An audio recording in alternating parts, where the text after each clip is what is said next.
So this was the first time I'd ever woken up with such clarity. It was 5:59, just moments before my alarm would go off. Dude, I fucking hate that. I was amazed at the precision of my internal clock. I had made preparations for the next day of school before I went to bed. I changed quickly and descended to the deserted lower floor. Deserted? Where are parents? It appeared that my mom was still asleep. Oh, right, sorry. I had forgotten. We said we were gonna wake up really early to go to school to get a bat. Right, that's what we were gonna do, so we can practice our swinging. Sorry. It appeared that my mom was still asleep. Neither breakfast nor lunch was ready. Yesterday, I just unilaterally declared that I would be leaving early today, so it couldn't be helped. Yo, Skulls. Thanks for stopping by. Hope you have a good time.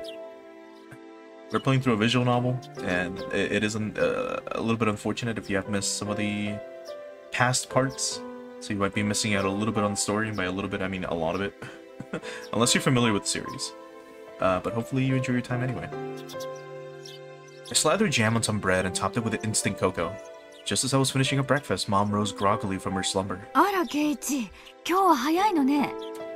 学校の行事か何か？別に。Answering bluntly, I picked up my bag and stood after stuffing 2 slices of bread down my throat. もう行くの？お弁当は？もうちょっと待ってくれないとできないわよ。If I waited for her to make my lunch, then it would end up being the same time as usual. If I did that, it would raise the chances of me running into Rena and Mion on the way. Yes, from today onwards, I was going to school alone. 今日はいいよ。じゃあお昼はどうするの？抜け出して商店で菓子パンでも買うよ。そう。じゃあこれ、お昼代ね。ちゃんとレシート持ってくるのよ。I took the 1,000 yen bill from Mom and slipped it into my pocket. こんなに早いけど、レナちゃんたちもこんなに早いの？いや、俺だけ。レナちゃんには早く出るって伝えてあるの？ I have no reason to tell her every little detail. Now do I? Finding it difficult answering the onslaught of questions, I made an annoyed face. レナが来たら、ケイチは先に行ったって伝えてよ。ちょっとケイチ、待ちなさい。It's not that I didn't trust my parents. I just couldn't rely on them. Yeah. They couldn't help me. I could only hope that they didn't get involved. Right, so there's a new background as well that we haven't seen. With the door open. And then let's look at it through the console graphics real quick. Oh, so they did change it as well. That's good. I thought they would just have the same closed door for this one. It's not too bad. Good stuff. Either way. It was safer that way.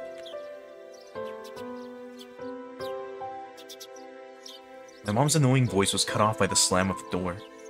For the first time since I moved here, I headed down the road to school alone.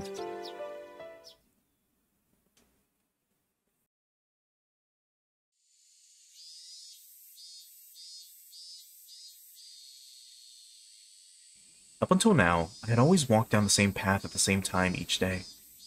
So I always met with the same people at the same places. But today was different.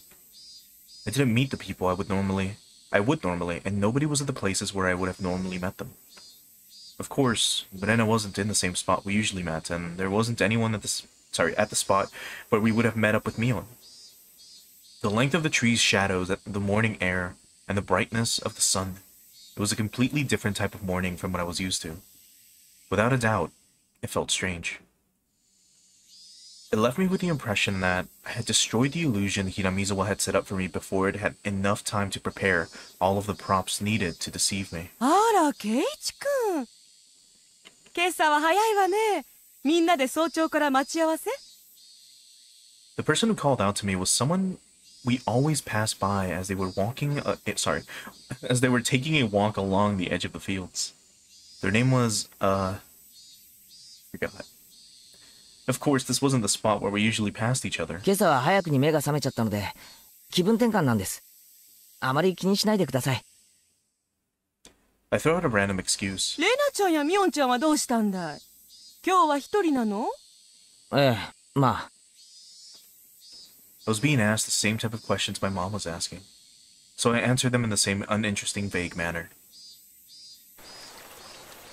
It wasn't funny being asked where Rena was each time I passed by someone, but maybe it was, but maybe it was to be expected. It was because for so long we were always together so amicably. Even I felt that if I let my guard down, we could still be friends. Stop it, Keiji. Don't think about that anymore. You spent all day yesterday thinking about how dangerous it was to go soft, didn't you? Beep beep. A car horn blared from out of nowhere. Oh no. Even though I was walking lost in thought, that horn was way too close. A mechanical behemoth barreled at me from behind, catching me completely off guard. By the time I turned around, the van's hulking chassis was almost on top of me. I'd seen plenty of cars veer to the opposite shoulder to avoid pedestrians, but this car was doing the opposite.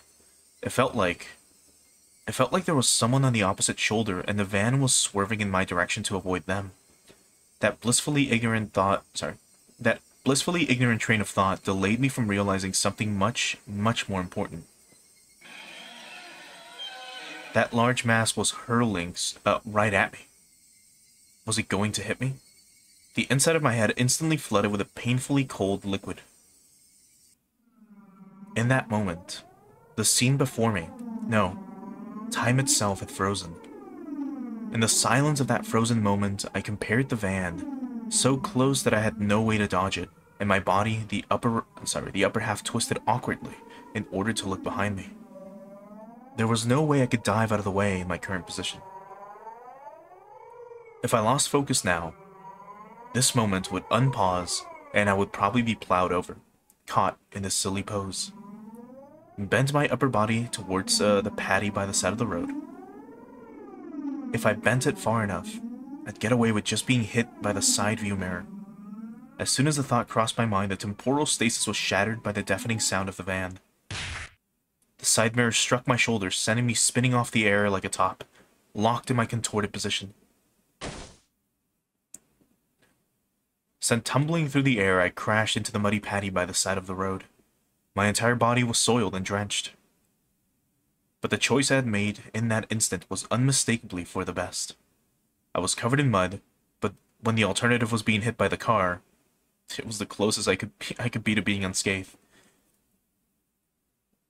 Rising out from the paddy, I had enough in me to glare over at the stopped van and yell profanities at the driver.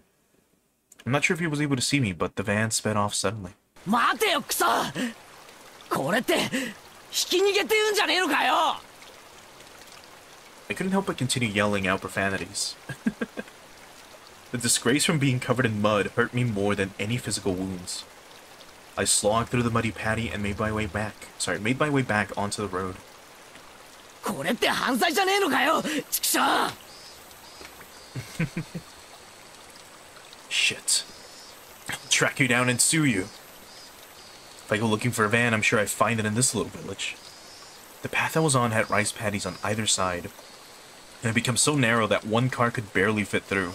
Also, I don't think we've seen this background either, but here it is.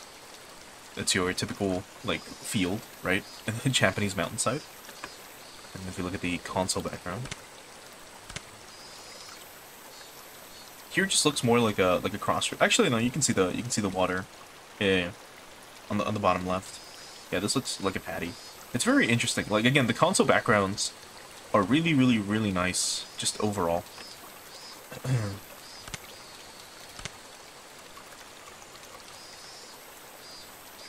It wasn't a place you could tear full speed down in a car, let alone pass by pedestrians.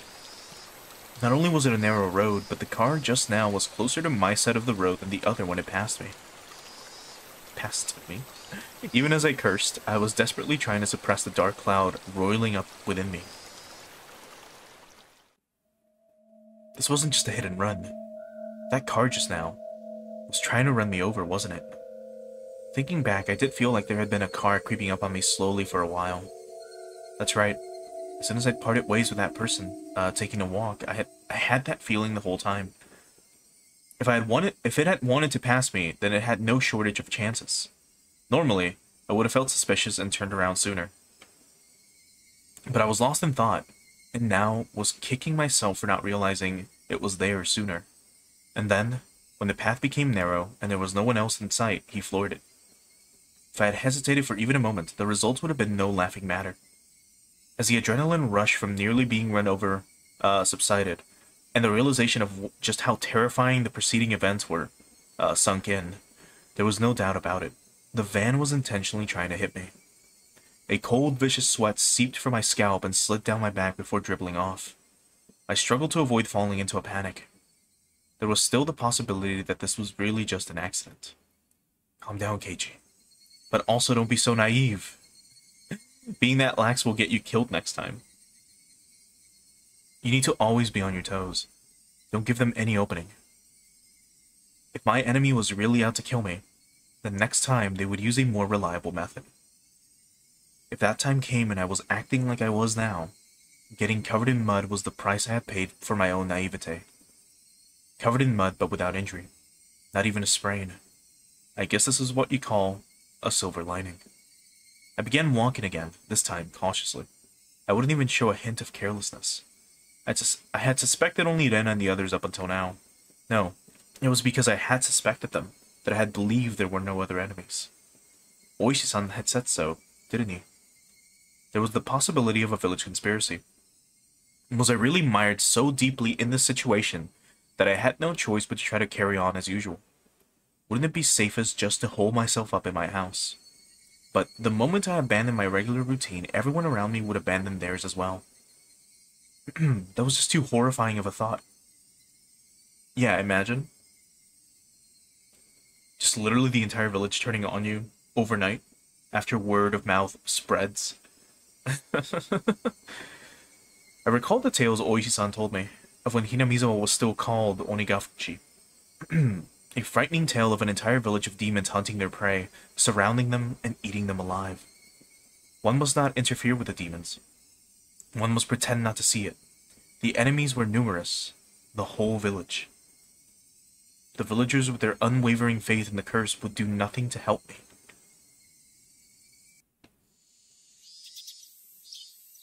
The strong, sudden flash of sunlight made me feel slightly dizzy.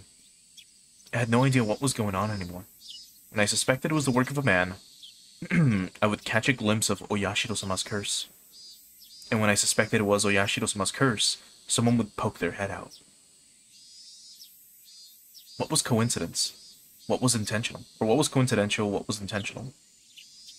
Who was my enemy? Who was just a bystander? No. What I really truly wanted to know was, how did I end up in the proverbial bullseye painted on my back? Or ended up with. Eventually, an answer in a form I could understand will appear.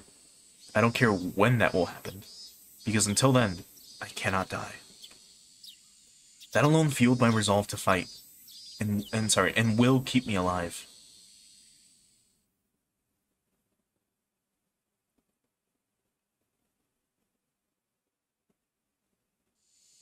I remember seeing the metal bat in the gym storage shed, but there was a padlock on the door barring my entry.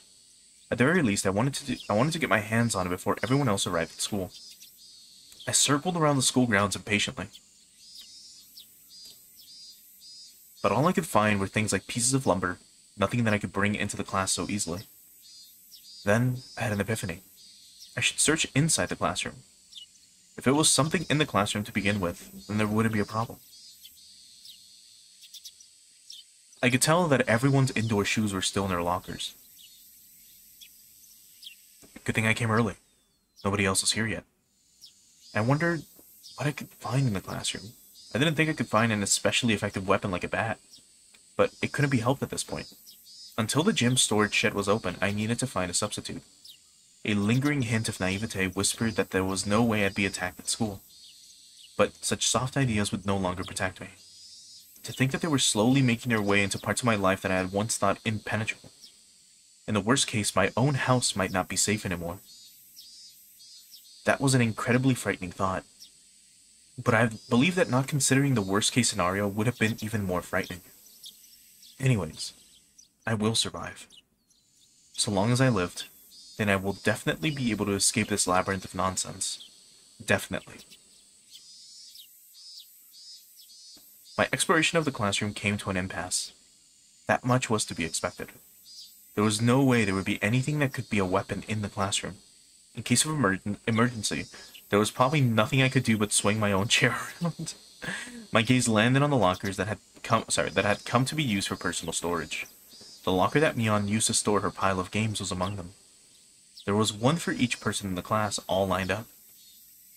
Of course, there was one for me as well. Oh yeah, there was supposed to still be a tracksuit in my locker. Seeing me covered in mud would be strange. I should go change later. But first, I needed a weapon. If one of my classmates came, it would be hard to rummage through all the lockers. I swiftly began opening the lockers one by one. They were mostly just filled with things like gym clothes, personal items, and umbrellas. An umbrella. If I couldn't find anything better, then this would have to be my weapon. I was about to give up on finding anything decent when I opened a locker that had exactly what I wanted. It was without a doubt a metal bat. It was well worn and pretty beaten up, but there was no doubt it was usable. In that locker, that reeked of mold, there also hung a baseball uniform. It was probably the locker of a student in a Pee-wee league or something like that. If that was the case, then he'd probably ask for it back. At that time, I could hear the voices of children scuffling their way noisily in from the hallway. Amongst them, I could make out Rika-chan and Satoko. おはようございますです。あらあらあら、今朝はお早いですわね、ケイチさん。I nonchalantly hit the bat as I was holding behind my back. なんなんですの、その身なりは。泥だらけでしたよ。ああ、まあちょっとあってな。すぐ着替えるから勘弁しろ。With that said, I began taking off my clothes. Satoko began to blush just as I expected her to. レディーの前でお着替えなんてしつけがなってませんことよ。Oh my god. I don't believe we've seen this face either. In the console version. And then this one. 着替えをじーっと見てるレディーもしつけがなってないと思うぞ。男子は更衣室がないんだから諦めろ。As Satoko feigned disgust, she went into the hall, still blushing. Conversely, Rika-chan continued to stare at me, preparing to change. リカちゃんもレディーなら着替えを見てるのは良くないと思うぞ。僕はレディーじゃないですからいいのです。She's like, I'm 8. I'm not a lady yet. She deliberately pouted and looked at me with upturned eyes. じゃあリカちゃんも今からレディーだ。レディーなら仕方ありませんです。And I don't think we've seen a happy Rina yet. Or maybe we have and I missed it. But once again.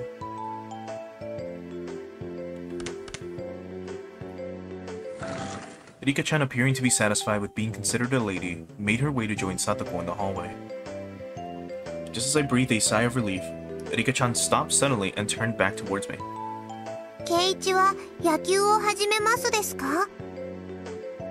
It seems that Rika-chan had noticed the bat. ああ、ちょっとさ。体がなまってさ。ちょっと素振りでも始めようかなってな。健康に気を使うのはとても良いことだと思いますです。 She was talking like an old lady despite her appearance. After saying that, Rika-chan started to leave again but stopped and looked back at me once more. そのバットなくさないでくださいねです。 It seems she knew I already took it out of someone's locker. There was no name on the locker door. I didn't know whose bat it was, but I would be borrowing it until they complained. It wouldn't be for long, just until the gym storage shed was opened. After quickly changing into the tracksuit, I checked the time. I still had plenty of time before class began, because I came so early. I took the bat in one hand and went out to the schoolyard. That was, of course, to practice my swing. So hi, Mina. Thanks for stopping by. Hope you had a good day. I needed to make it known I would always have a bat on me so I could practice my swing. At some point, the sunlight had become even stronger. Disregarding my classmates as they made their way to school, I took my position in the shadow of the school building. I wasn't the academic type, and I wasn't much of an athlete either. I might get muscle pain if I just suddenly started swinging. I should at least start out with some warm-ups. I doubt anyone would think I was doing something out of the ordinary, which was the exact opposite of my actual mental state. I gripped the bat and swung lightly. The bat was by no means light. The weight would make it a reliable weapon when I needed it to be. Of course, I could only pray that the moment I needed to use this as a weapon would never come. Just carrying it around could deter attacks against me.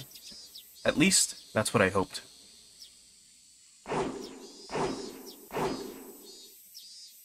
あれケイちゃんまだ何やってんの Being bombarded with such a hysterical voice, I jumped. ああ、ケイチくん、野球部だよ。野球部だよ。 It was Rena and Mion. 先に行ったって言われて驚いたけど、ケイちゃん、あんた何やってるわけ？見てわからないかよ。素振りだよ。甲子園だよ。別にダイエットでもいいぞ。ダイエットってケイちゃん、そんなに太ってたっけ？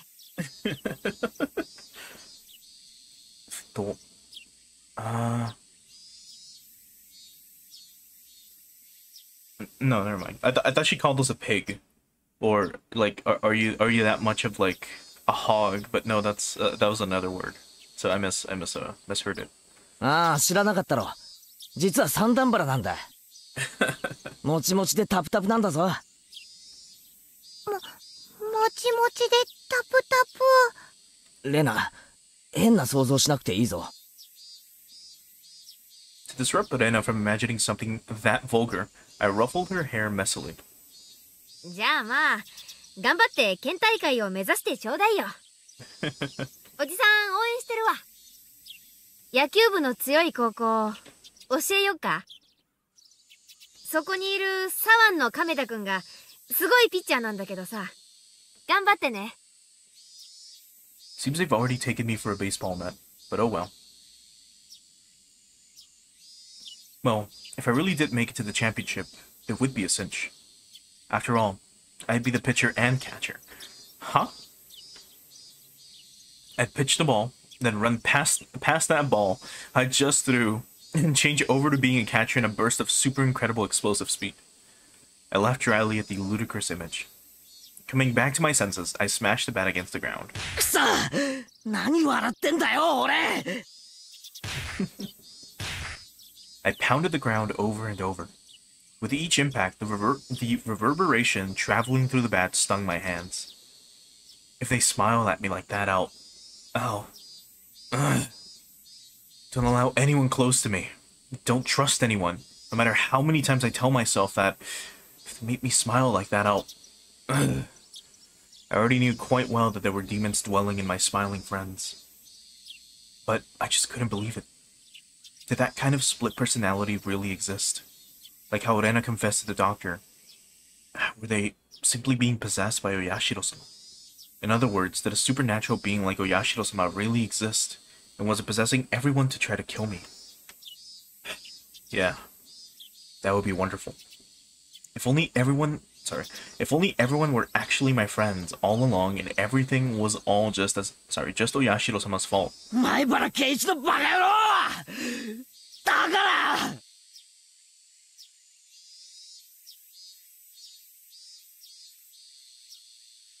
I yelled out, drawing out all the power from the pit of my stomach and raised the bat violently into the air. 甘えるんじゃねえ！ As I screamed out with all my might, I beat the metal bat into the ground over and over. With every impact, my weakness was being beaten down. Smash. Forget. Smash. Don't be so soft. Know your enemy. Hell, I let them kill me. My shoulders heaving up and down from my ragged breathing. I heard the first bell ring just as I calmed down. Oh man.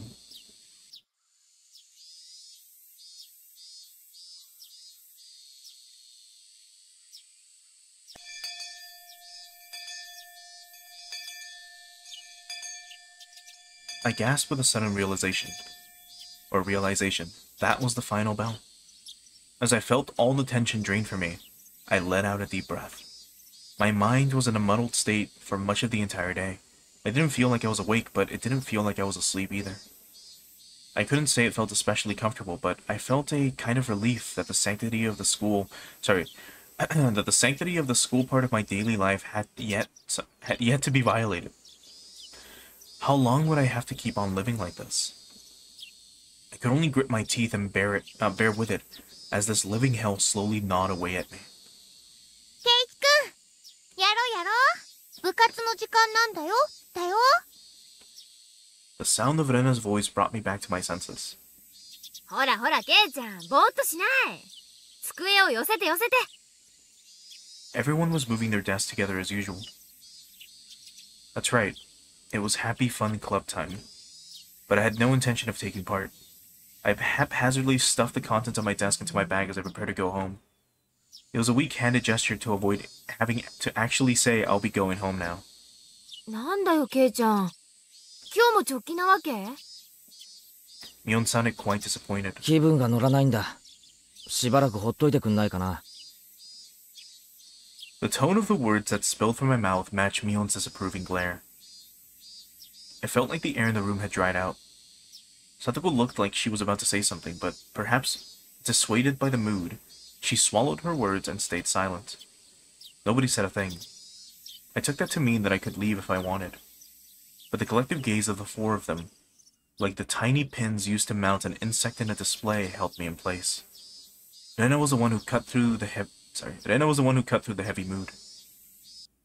ケイチくん、やっぱり女の子と一緒に遊ぶのなんか嫌だったかな？かな？ She said it in such a melancholic tone that it sent a wave of pain racing through my heart. If this was going to kill me, I wanted it to be the soft part. I wanted to be the soft part of me that could still feel pain. My God. I tore at my chest violently, tearing out the pins that held me in place. そういうわけじゃねえよ。I'd only be hurting myself by saying anything more, so I swallowed my words. Cutting things off there, I turned away and exited the classroom. They didn't speak a word to me as I left. Oh man.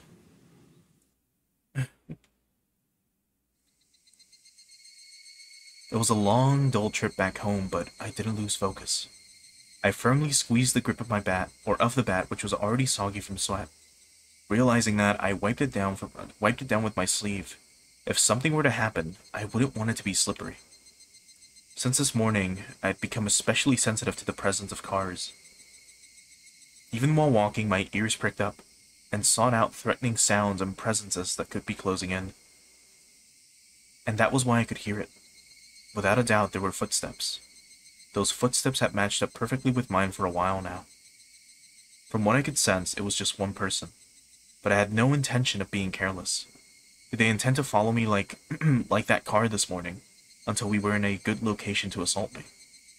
Then it wasn't a good idea to keep walking like this. I stopped walking and looked back. The wooded path crowded with trees responded with silence, as if there was nobody there to begin with. But I wouldn't be fooled. I was certain footsteps were following me. Just as I stopped, the footsteps stopped as well. Meaning, the person following me wanted to keep their distance. That was, without a question, proof that I was their target. I held my breath, waiting for that presence to panic and start moving again. The trees rustled with the sound of the wind. The Higurashi also joined in the dissonant chorus, trying to throw my focus into disarray. Had 5 minutes passed? Or had it been like this for a whole 30 minutes? It was so hard to breathe that I might have suffocated. It seemed I would be the first one to panic.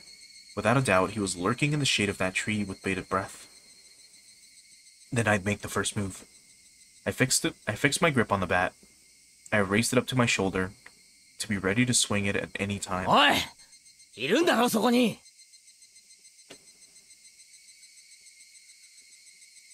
With all of my might, I screamed at whoever was hiding in the shade of the trees. But the presence in the shade didn't budge. Until the moment I found them, had no intention of revealing themselves. 分かってんだよ。そこにいるのはよ。I screamed out angrily at them again, but even still, they didn't move at all. Then I'll go over there myself. Oh god. Keiichi.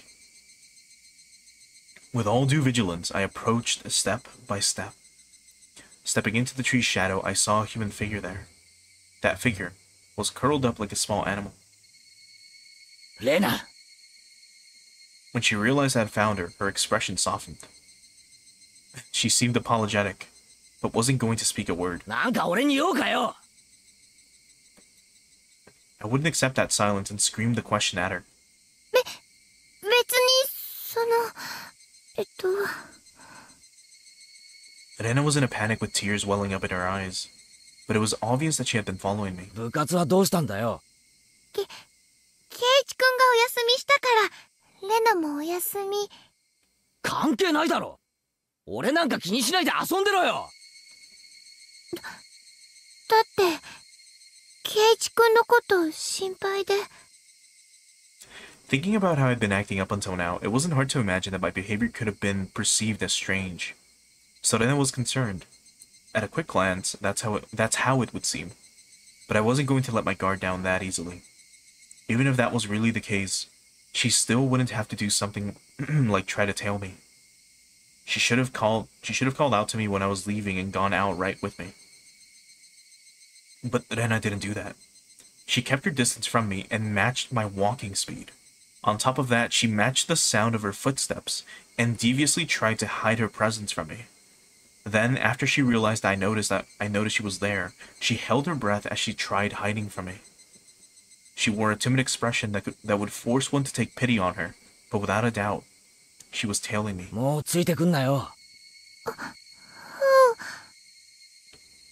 Still glaring at Rena, I continued walking onwards.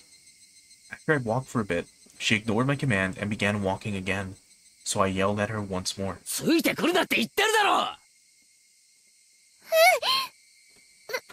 ってレナの家も同じ方向だし。じゃあレナが先を歩けよ。レナが見えなくなったら俺も歩く。 I moved out of the way and waved my bat violently to urge her forward. レナはケイチ君と一緒に帰りたいな。 Making a pitiful expression, she meekly squeaked out the words in a voice that she knew would cut into my heart. That agitated me to no end. I knew it was a lie. If you wanted to go home together, then you should have called out to me. Now you're just blurting out random lies. ごめんなさい。 It seemed that the seething anger within me was written all over my face. Even without me saying anything, Verena had understood what I was feeling inside. 分かったならほら行けよ。 I swung the bat, urging her again to walk. Verena looked back and forth between me and the bat and started walking hesitantly, then stopped again. 早く行けよ早く。行くからそのバットやめてよ。怖いの。 Verena guarded herself while pointing at me, holding the bat. She may have realized that I wasn't planning on using this bat for baseball. I lowered the bat, but still guardedly opened the way for her. 行けよ。これなら文句ないだろ。 There was nothing else she could protest. She passed by me timidly, so as to not set me off. As I watched her pass by, she stopped completely after having barely moved at all. おい立ち止まるなよ。 Then a powerful gust blew past us, barging my face with dust. The dust got in my eyes and clouded my vision. While rubbing my eyes with my left hand, I swung blindly with the bat in my right, protecting the small opening I had presented. But Rena didn't even try to attack during that opening. Attack me? No, she hadn't budged an inch. I could tell from the sound of her fluttering skirt in the wind.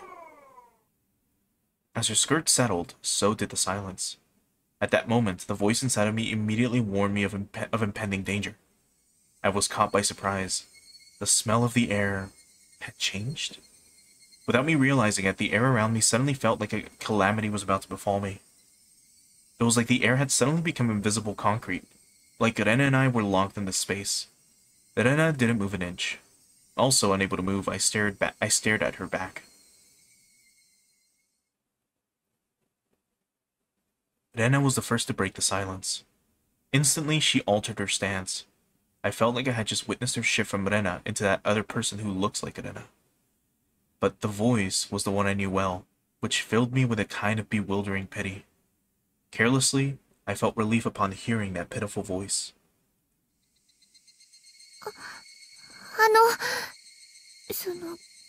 ごめんね。聞いてもいい？ Too shy to even turn around, Rena squeezed her voice out desperately. As she trembled. なんだよ。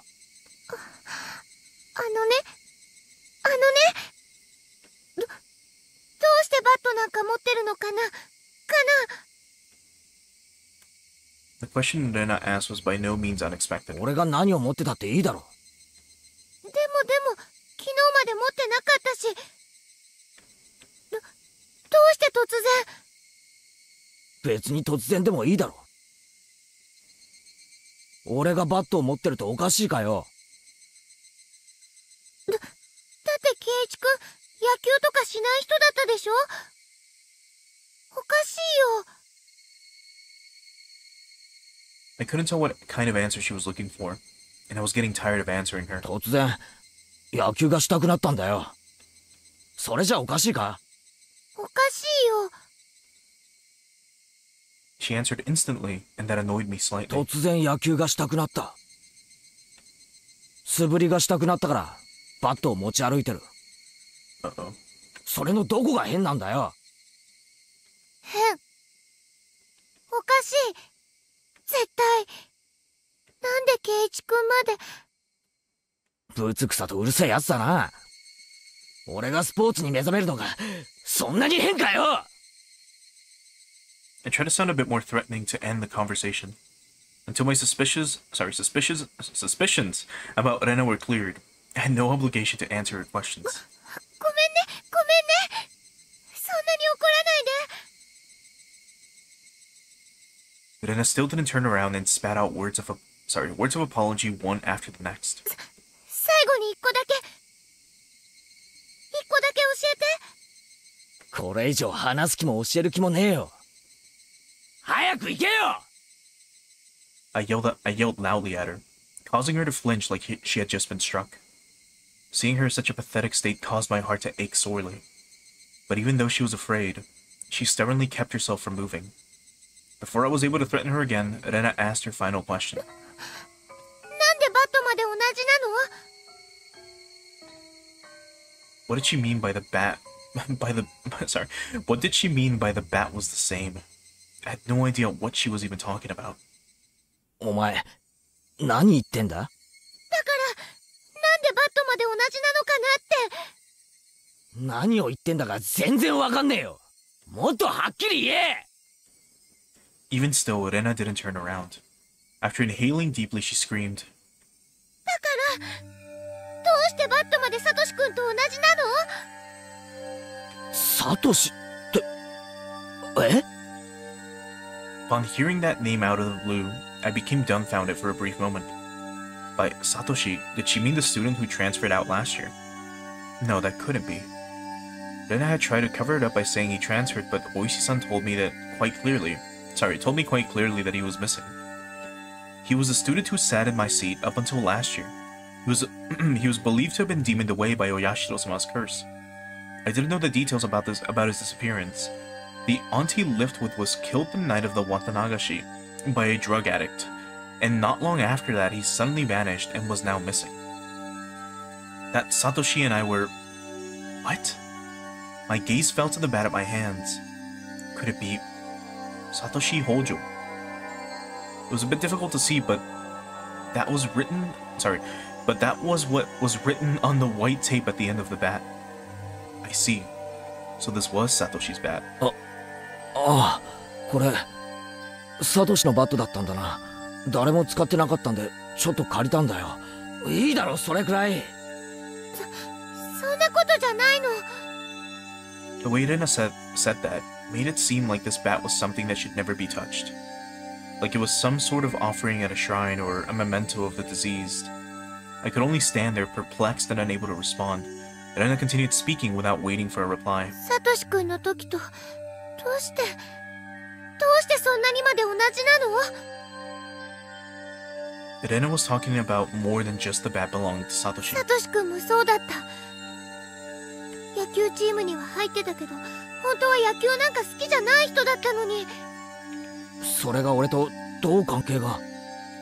サトシ君もある日突然バットを持ち歩き始めたの。チームに入ってただけでスポーツなんかしない人だったのに。 What about it? I closed my mouth before I could say that out loud. Listen carefully, Keiji.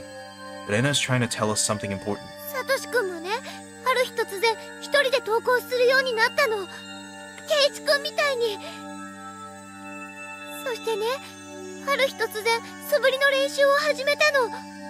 ケイチ君みたいに。そしてね、ある日突然バットを持ち歩くようになったの。ケイチ君みたいに。そしてね、ある日突然。Then one day he suddenly... What? Irena had swallowed her words, but then a sudden silence brought a hush back to the surrounding area. It was then that I could finally digest the content of the entire conversation. She was saying my chain of actions was exactly the same as Satoshi's. What was the meaning of this? Up until now, I'd forgotten all about Satoshi. I'd never paid much thought to him in the first place. Not only that, I didn't even know anything of what he'd done. My actions today should have been my own creation after all. My own creation after all the planning I had done. But they had been the exact same as Satoshi's.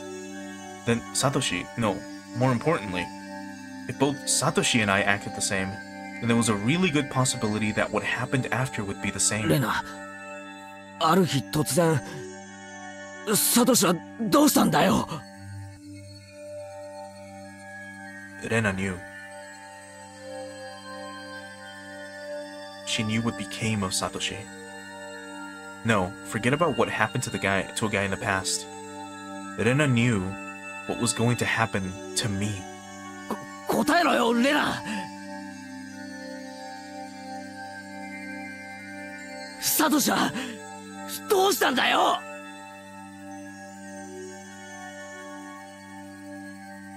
With that, I grabbed Rena's shoulder violently and forcibly turned her around to face me. As I faced her, I felt a jolt travel through my entire body. 言ったよね、ケイチ君。It was that person that I didn't know. At least it definitely wasn't the Rena Ryugu I'd been talking to up until now. The voice just now didn't have a trace of trembling or emotion that it had before. The amount of regret I felt for turning her around so carelessly was unsurpassed. That gaze that pierced like a cold needle. A smile on her face that invoked an image of having been carved out by a knife. Chills went down my spine. My mind froze under a layer of rime. Both of Rena's eyes pierced through mine, leaving me unable to look away. As if to remind me of the fear from that time before, Rena brought her face brought her face close to mine, so close that I could feel her breath. Her face had filled my entire field of vision. Then, her sharply shaped lips grew even sharper. Like the curve of a crescent moon, she grinned. 言ったよね、ケイチ君。 After a short pause, Rena repeated the same words again. サトシ君はね、転校しちゃったの。Transferred? Meaning what? What Rena meant must have been some new definition of transfer that I was previously not aware of. My throat and lips dried up. I couldn't even acknowledge what I had just heard. All I could do was swallow my own saliva.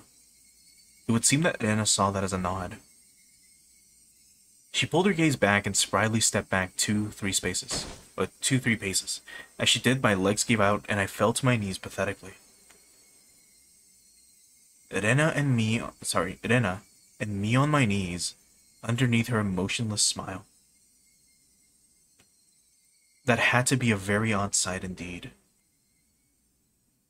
Seeing me in that pathetic state, she neither scoffed at me nor held out her hand. But I could neither stand nor escape with her gaze shooting through my eyes. There was undoubtedly a metal bat at my hand. But right now, it was useless to me. I was like a fly caught in their web.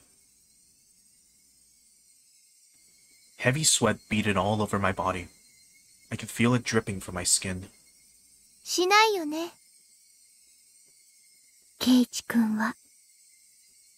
Adena finally released me from that cage of time after what felt like an eternity.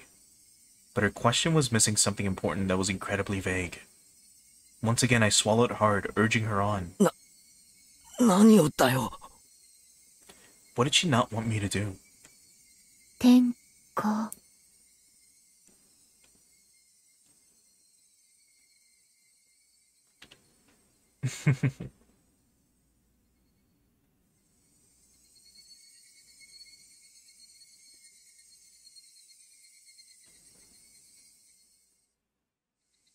Satoshi and I had... what? All my well-planned actions throughout the day turned out to have been nothing more than the reenactment of what Satoshi had done. Satoshi had really been in the same situation as I was now. The friends he had gotten along with had changed suddenly, and for no reason, at least none that I noticed, planned to kill him. Then, fearing for his life as I am, he got a bat to protect himself and carried it around every day to practice his swing. And then one day, suddenly, he transferred. My blood went cold, causing a prickling sensation to course through my veins. Starting near my feet, it radiated outward from the top of my head to the soles of my feet, chilling every part of me without recourse. What did she mean by transfer? What did she mean by transfer? Was Satoshi still wherever he transferred to? Was he the only one who would be able to understand me? Would he be able to tell me why it all ended up like this? More importantly, where did he transfer to?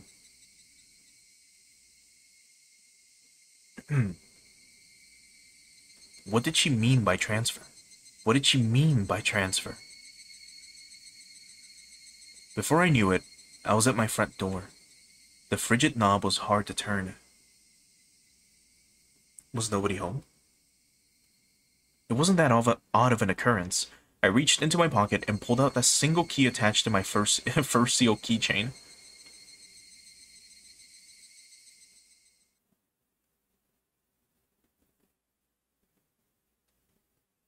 I stepped into the entryway. Just as I was about to take off my shoes, a chill ran down my spine. Someone had entered right behind me. Like a classmate messing around, standing right up against my back. You're kidding, right? It had to be my imagination. Logically speaking, it was impossible for someone to be able to hide their presence within my personal space all the way through the door. But there was undoubtedly someone behind me. Hey now, Keiichi. How do you know they're there even though they're behind you? Because I could hear the sound of flowing hair. There's no other reason I'd hear that sound. That was the presence. Because I could hear the sound of them blinking. Keiichi, there's no way you could hear that. My most base instincts were warning me of the presence. Common sense was telling me that it was just my imagination. It was just my imagination. There was nobody behind me. I began to erase the mental image of an eerie figure standing behind me.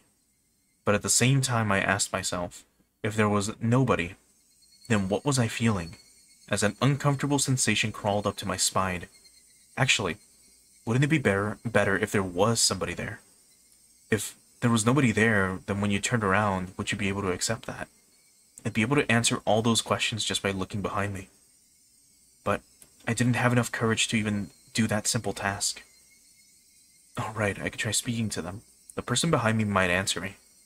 It was a random thought. I didn't care how I went about it, just as long as I didn't have to turn around. If I had calmed down and thought about it, I would have known that that wouldn't have solved anything. どなたですか? I spoke in such a hoarse, broken voice that I couldn't believe it was my own. I could almost feel them contemplating their response. I felt it. There was no way I should be able to do that. Calm down, Keiichi. It's all in your head.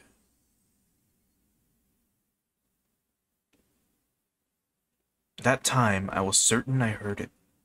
As if hesitantly trying to answer my inquiry, I was certain I could hear the sound of somebody inhaling. I heard it. I heard it. I heard it clearly. It was a girl. A young girl. I didn't know who, but a tiny speck of courage in me, however reckless it was, inspired a primal yet fitting solution to this current predicament. A scream. All of the force of my body released from my lungs and through my throat, seizing all thought processes in my head. Suppressing all my thoughts and emotions, I began to collapse like a house of cards, somehow managing to twist my body and look back as I did so. It was definitely there. Right there. Somebody was there. Until the moment I turned around, until I brought the area behind me into my field of vision, they were definitely there. Falling face up, my eyes traced the remnant of the presence suspended in the empty space. It couldn't be. They were invisible. They looked like they weren't there, but they were actually still standing there.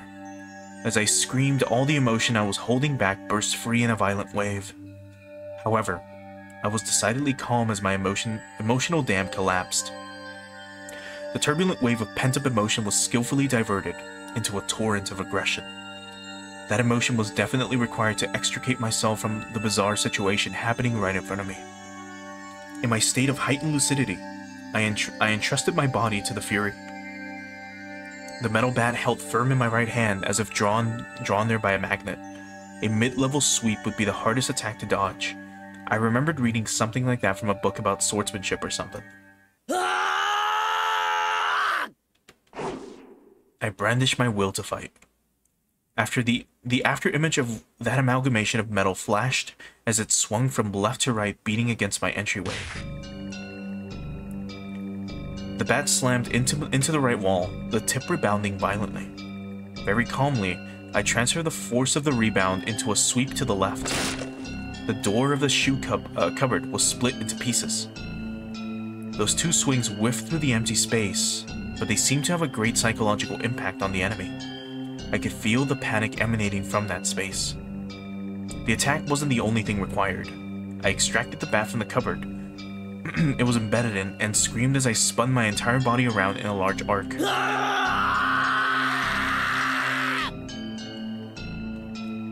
My scream shook the air, imbuing my ferocious swing with even more destructive power. Crack. Without mercy or restraint, my violent strike with certainly fatal force behind it shattered the top of the cupboard. None of my attacks struck the enemy. My ferocity had certainly seemed to impact them. Breathing heavily, my entire body soaked in sweat, the invisible enemy there but not there dispersed.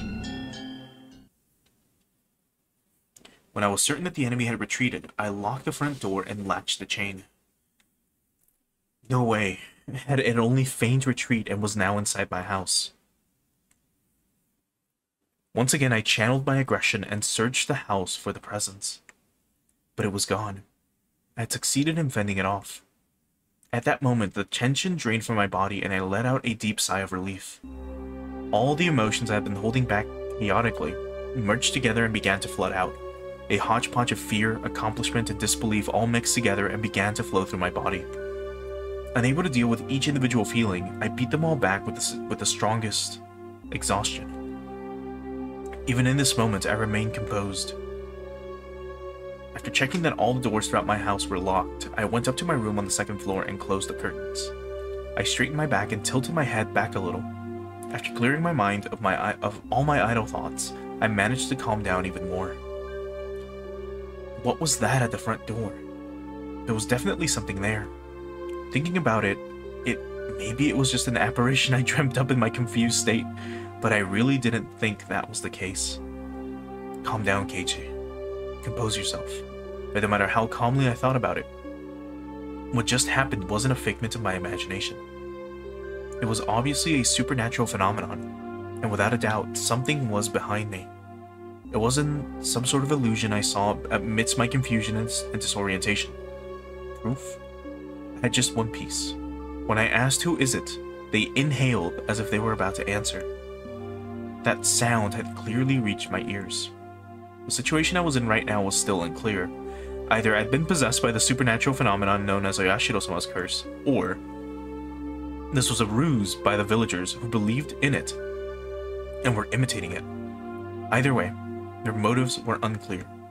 The roundabout way it had been done was also still a mystery.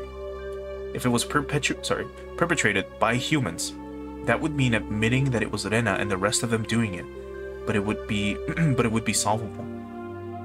Oishi-san and the rest of the police would surely arrest my enemy. But if it was a manifestation of Oyashiro-sama's curse, I wonder what would happen. Oishi-san very clearly declared that curses didn't exist. And at that time, those words were pretty dependable. But as things were now, with the rising possibility that the perpetrators were not human, he suddenly seemed quite unreliable.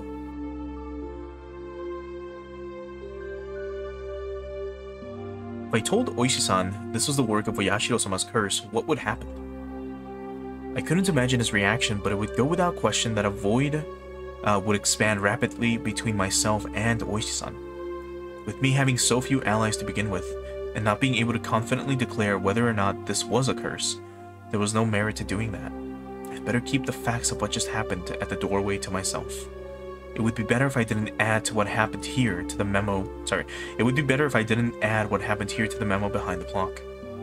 There was still the ever so slight possibility that I was actually confused when I thought I was composed, and I was just going berserk in the entryway.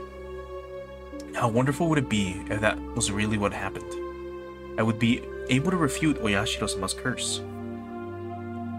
But if I defied Oyashiro-sama's curse, then what would mean then that would mean admitting that Rena and the rest were the perpetrators. If I said that Rena and the rest weren't the perpetrators, then that would mean believing in Oyashiro-sama's curse. By denying both of those, I would be admitting that I myself was losing it. Real. The three options from which I couldn't choose became a trilemma of sorts. They mixed together and formed a whirlpool in my mind, making my head spin. Once again, I straightened myself and leaned my head back slightly to cool myself down. Calm down, Keiichi. Accept what has actually happened as reality. Stop thinking of anything more than that. But I couldn't help but think it. How wonderful would it be if it turned out I was delirious and everything up until now was a figment of my imagination? Oyashiro-sama's curse wouldn't exist, and I would still be the bestest buddies with Rena and the rest. I would have to be crazy. That was the first time in my life I'd ever wished for such a thing. Jeez.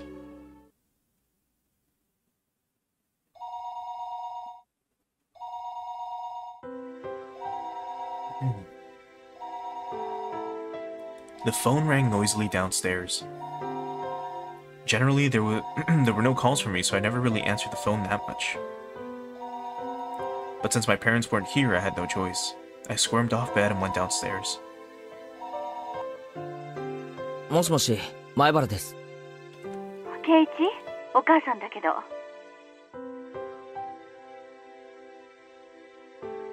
I intuitively had a bad feeling about this. If it was because I thought she was going to ask me to go out and buy some things, so I took the initiative. 何？別に俺、夕食はインスタントでもいいよ。まだいっぱいあったでしょ。The other day, we went out as a family and bought a whole case of cup noodles. I wanted to get a bunch of different kinds, actually, but they refused since individual packs were expensive. So instead, I got a whole case of the mega-sized pork bone and ginger flavored ones I liked. But my parents don't like the strong flavors and didn't touch any of them. So the cupboards were still full of them. だからさ、買い物に行く必要はないんじゃないの？ケイチ、買い物のお願いじゃないの。お父さんとお母さんね、お仕事の関係で急遽東京に行かなくちゃならなくなったの。え？今から？ That was really abrupt. もう着いちゃってるの。お昼には出発してたからね。It's quite a distance to Tokyo from Hinamizawa. Gunning at full speed down the highway would still take 6 hours. Dad has a license, but since he doesn't like the highways, since he doesn't like the highway, they likely took the train. It would have taken longer. 圭一もお父さんとお母さんの話を聞いてたからわかるかもしれないけど、お父さんのお仕事の契約がね、今ちょっとうまくいってないの。Now that you mentioned it, I did remember that they talked all the time about how his job prospects weren't looking so good. お父さんはそういうのに繊細な人だから、このままだとお仕事にも影響が出ちゃうの。Part of my father's particular fragile artistic personality. His emotions changed as easily as the fall sky. Sounds like you might have something else, Keiichi. You could also just say he couldn't take criticism. でもそんなの電話でやり取りすればいいじゃないか。圭一、お父さんのお仕事なんだから、もうちょっと応援してあげて。ね。とにかく電話よりも直接会って話した方が早いの。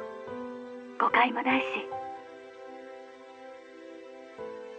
As their son, there was nothing more I could say once they started talking about work. だから帰るのは明日の晩になっちゃうの。圭一、一人で大丈夫よね。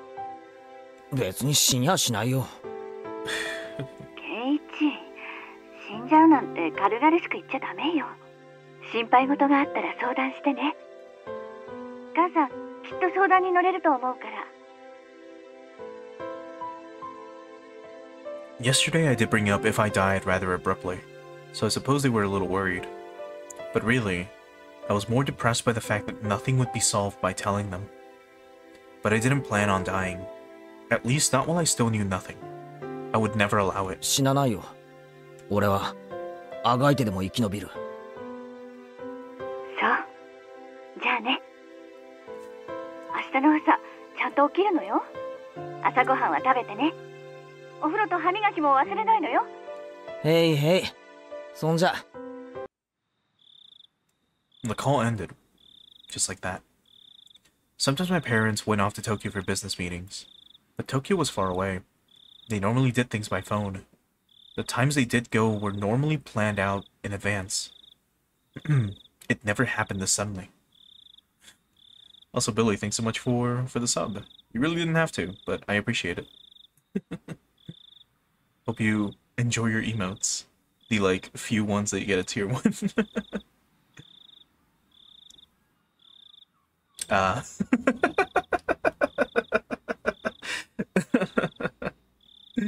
I couldn't say that those circumstances didn't feel strange, or rather unnatural. Anyway, I only needed to recognize the reality of the situation. That tonight, I was the only one in the house. That when my parents came back from work, I'd be gone. Fuck. Sorry, that's just so fucking funny. He subbed to avoid the ads. Oh my god. I could have sworn I turned off the notification sounds. I'll have to like look into that again. Make sure they're completely disabled. But that shit's so fucking funny. Vanished. Looking back on the series of events of the previous 5 years involving Oyashiro-sama's curse, it wouldn't seem that strange at all. Come to think of it, it was getting pretty late. I didn't think it was good that the only light on in the whole house was from my room on the second floor. It was the same as broadcasting to the enemy that my parents were gone and this was their chance. First, I ran into the living room and flicked on the lights, turned on the TV to a reassuring volume. Next was the study. I similarly turned on the lights and some music. With this, from the outside, it would look like my parents were here. Once again, I went through the house checking to see if there was anything left unlocked. When I saw the veranda and the laundry still hanging out there, I went pale. That would have made it too obvious. I needed to take it down. I snatched down the laundry haphazardly and erased all traces that my mother wasn't there. It should be fine now. Ah, the garage.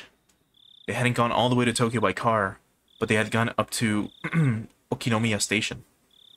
The garage was empty, wide open, and in plain sight. This was not good. I panicked and rushed out back to close the normally open garage door. It should be fine now. I need to get the paper. Mom always got the paper. Since I left in the afternoon, the evening paper was still out there. My premonition was correct. I pulled out everything from the mailbox and dropped it in dropped it in the entryway. With this, for sure this time, it should be fine. Come to think of it, leaving the cupboard busted like that for my little freakout was kind of bad. I'll just say I tripped and fell and the bat I was holding smashed into it. Even so, just leaving it in its current state wasn't good. I should clean it up a little more before mom got back and scolded me. I remember that there was a broom and dustpan in the closet. As I was going to get them, the phone rang once again. もしもし、前原です。あら、圭一くん、お母様はいらっしゃいますかしら。今ちょっといないんですけど。You idiot, Keiichi. Yeah, he is, a little bit. Don't reveal that your parents are gone. You can still follow it up. You can follow it up still. Calm down and take care of it. すぐに戻ると思います。That wasn't a good response either. Now they might say they'll call again or tell her to call them when she comes back. なら結構です。大した話でもありませんから。では失礼しますわね。The scenario I feared didn't play out, eliciting a sigh of relief. That call was fortunate in more ways than one. I'd have to deal with any telephone calls coming in from my parents tonight. I was somehow able to deal with the phone call just now, but I couldn't continue to rely on such poor improvisation. I needed to make up a good story, or make up a story to explain that my parents were home but couldn't answer the phone at the moment. They were making tempura and couldn't step away right now. That wasn't good enough. They were sick and went to bed because they weren't feeling well. What was gonna be safe enough? I was thinking about it on the way back to my room when the phone rang once again. At this point, just grab it and take it with you, man. It's a cordless phone. It was like they were calling because they knew I was going to lie. I didn't want to pick it up, but I knew I had to. Yeah, right? Our parents are gone and we're about to be hunted tonight. They'd suspect my parents weren't here. I should have just taken the phone off the hook, under the pretense that I didn't realize that it was. But since the phone rang, I had to pick it up. I prepared myself and lifted up the receiver. もしもし。I stopped announcing that this was the Mayabara residence. I had no reason to to be kind to someone I didn't know the identity of. But unlike my uncouth voice, the person on the other side sounded goofy and lighthearted. どうも、夜分遅くに申し訳ありません。私、沖宮書房の大石と申しますが。大石さんですか。前原さんですか。こんばんは。お元気そうで何よりです。ちょっと待ってくださいね。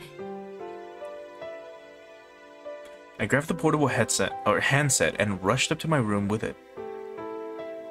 It was the same no matter where I was since there was no one else home, but I wanted to be in a spot that just felt a bit safer when speaking on the phone with Oishi-san. お待たせしました。いかがですか、その後お変わりは。Since then, when was that exactly? There was something about the brazen way he talked that rubbed me in the wrong way. The last time I spoke with Oishi-san was 2 days ago. The day I stayed home from school, I met Oishi-san on the way back from the hospital, and we headed into town for lunch and had a talk. Then after that, Rena and Mion came to check up on me. Whenever I spoke with Oishi-san, they always knew about it. It was like that. Shit. It was like that since the first time I met him. God damn, dude, I can't read today. Again. Today's phone call may well be found out by them as well. もしもし、聞こえてますか、前原さん。すみません。なんて言いました？その後、何か変わったことはありませんかとお尋ねしたんです。お返事がないんで焦りましたよ。特には。The words stopped in my throat. There was a ton of stuff that had happened. All of it baffling. What should I talk about? I didn't understand any of it, but I should try asking. If I didn't ask now, I may never have another chance. This night when my parents weren't home, I had no guarantees I would make it through the night safely after all. その大石さん、やっぱり俺命を狙われているみたいです。本当ですか？偶然の可能性もあるんですが、先日俺が病気で休んだ日、夕方にあの二人がお見舞いに来たんです。あの二人？レナとミオンです。そしてそこで大石さんと一緒に昼飯を食ったことを正されました。それでお見舞いってことでおはぎを置いていったんですが、その中に針が入ってたんです。偶然飲み込まずに済みましたが、これってやっぱり脅迫でしょうか？その針は？よく見かけるような普通の裁縫針のようでした。糸を通す穴が開いていて。違いますよ、前原さん。針です。証拠になります。脅迫だと立証できるかもしれません。その針はありますか？ Oh no. That's right. That's it. I dropped the receiver and rushed downstairs.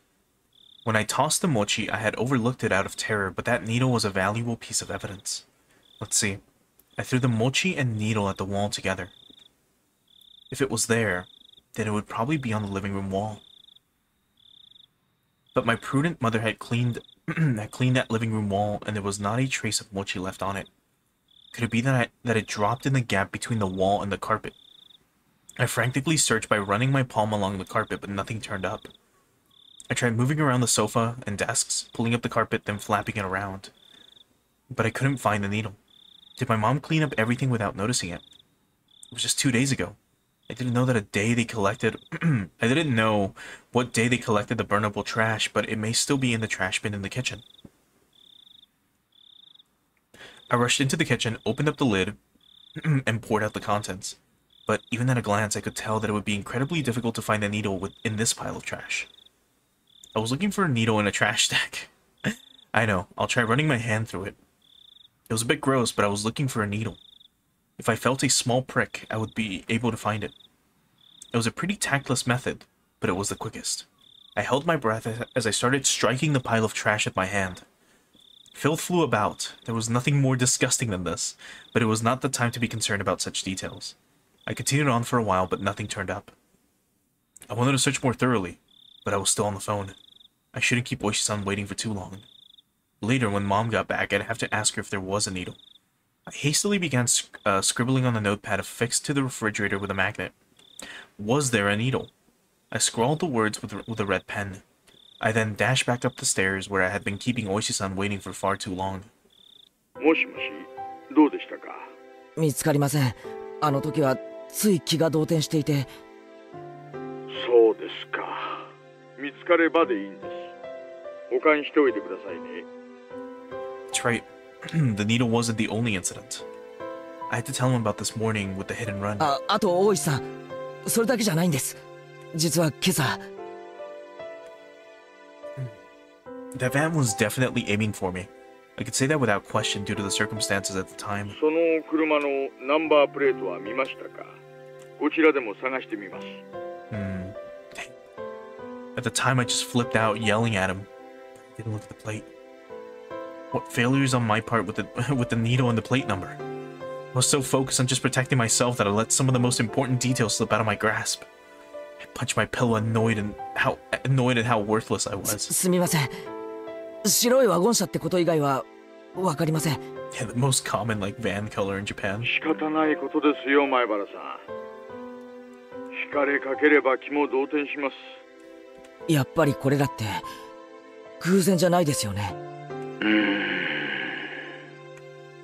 Oishi-san started to hem and haw over at the other end, or over on the other end.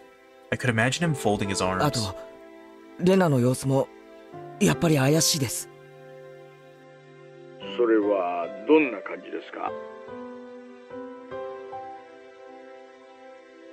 What Rena said on the way home today, asking why I was so much like Satoshi-kun. Now I could say it with confidence, that Rena knew what happened to Satoshi. She knew that there was more to it than him just simply disappearing. レナは知っています。去年の鬼隠しにあったサトシのことを何か知っています。それは具体的にどういうことですか？レナが言うには、俺はサトシとそっくりらしいんです。このまま行くと俺もサトシと同じ運命をたどると、そんな感じのことを言うんです。運命ですか？具体的にどんな運命をたどるか言及しましたか？転校と。転校？レナはサトシは転校したって言ってるんです。で、俺もこのままだと転校しちゃうぞって。Oishi-san let out Oishi-san let out a stern sigh and then grumbled loudly. 前原さん、それはおそらく何かの脅迫、もしくは警告ですね。俺もそう思ってます。At that point, I started to think, would it be prudent to sum up everything that had happened up until now as the machinations of some human perpetrator? Other than the theory of it being Rena and the others, I was left with Oyashiro-sama's curse actually existing as the only explanation. Of course, I couldn't tell that to Oishi-san. Except, Rena's strange behavior could be proof of either scenarios. Whether it was Oyashiro-sama's curse being real or everything being a part of a conspiracy committed by all of the villagers, Rena was involved. Rena had to know something. Rena was suspicious. What exactly was Rena? I couldn't help but think she was somehow involved with the prior string of mysterious deaths. I seem to recall that Oishi-san had admitted he had dug into Rena's past a little. He was probably just downplaying it when he said a little, meaning he had actually dug pretty deep, most likely. I wanted to hear about Rena. I wanted to know what happened at her previous school, among other things that were still unknown to me. If Rena was somebody I should suspect, no, not that. I wanted to know the truth. Tonight, I was alone in this huge house.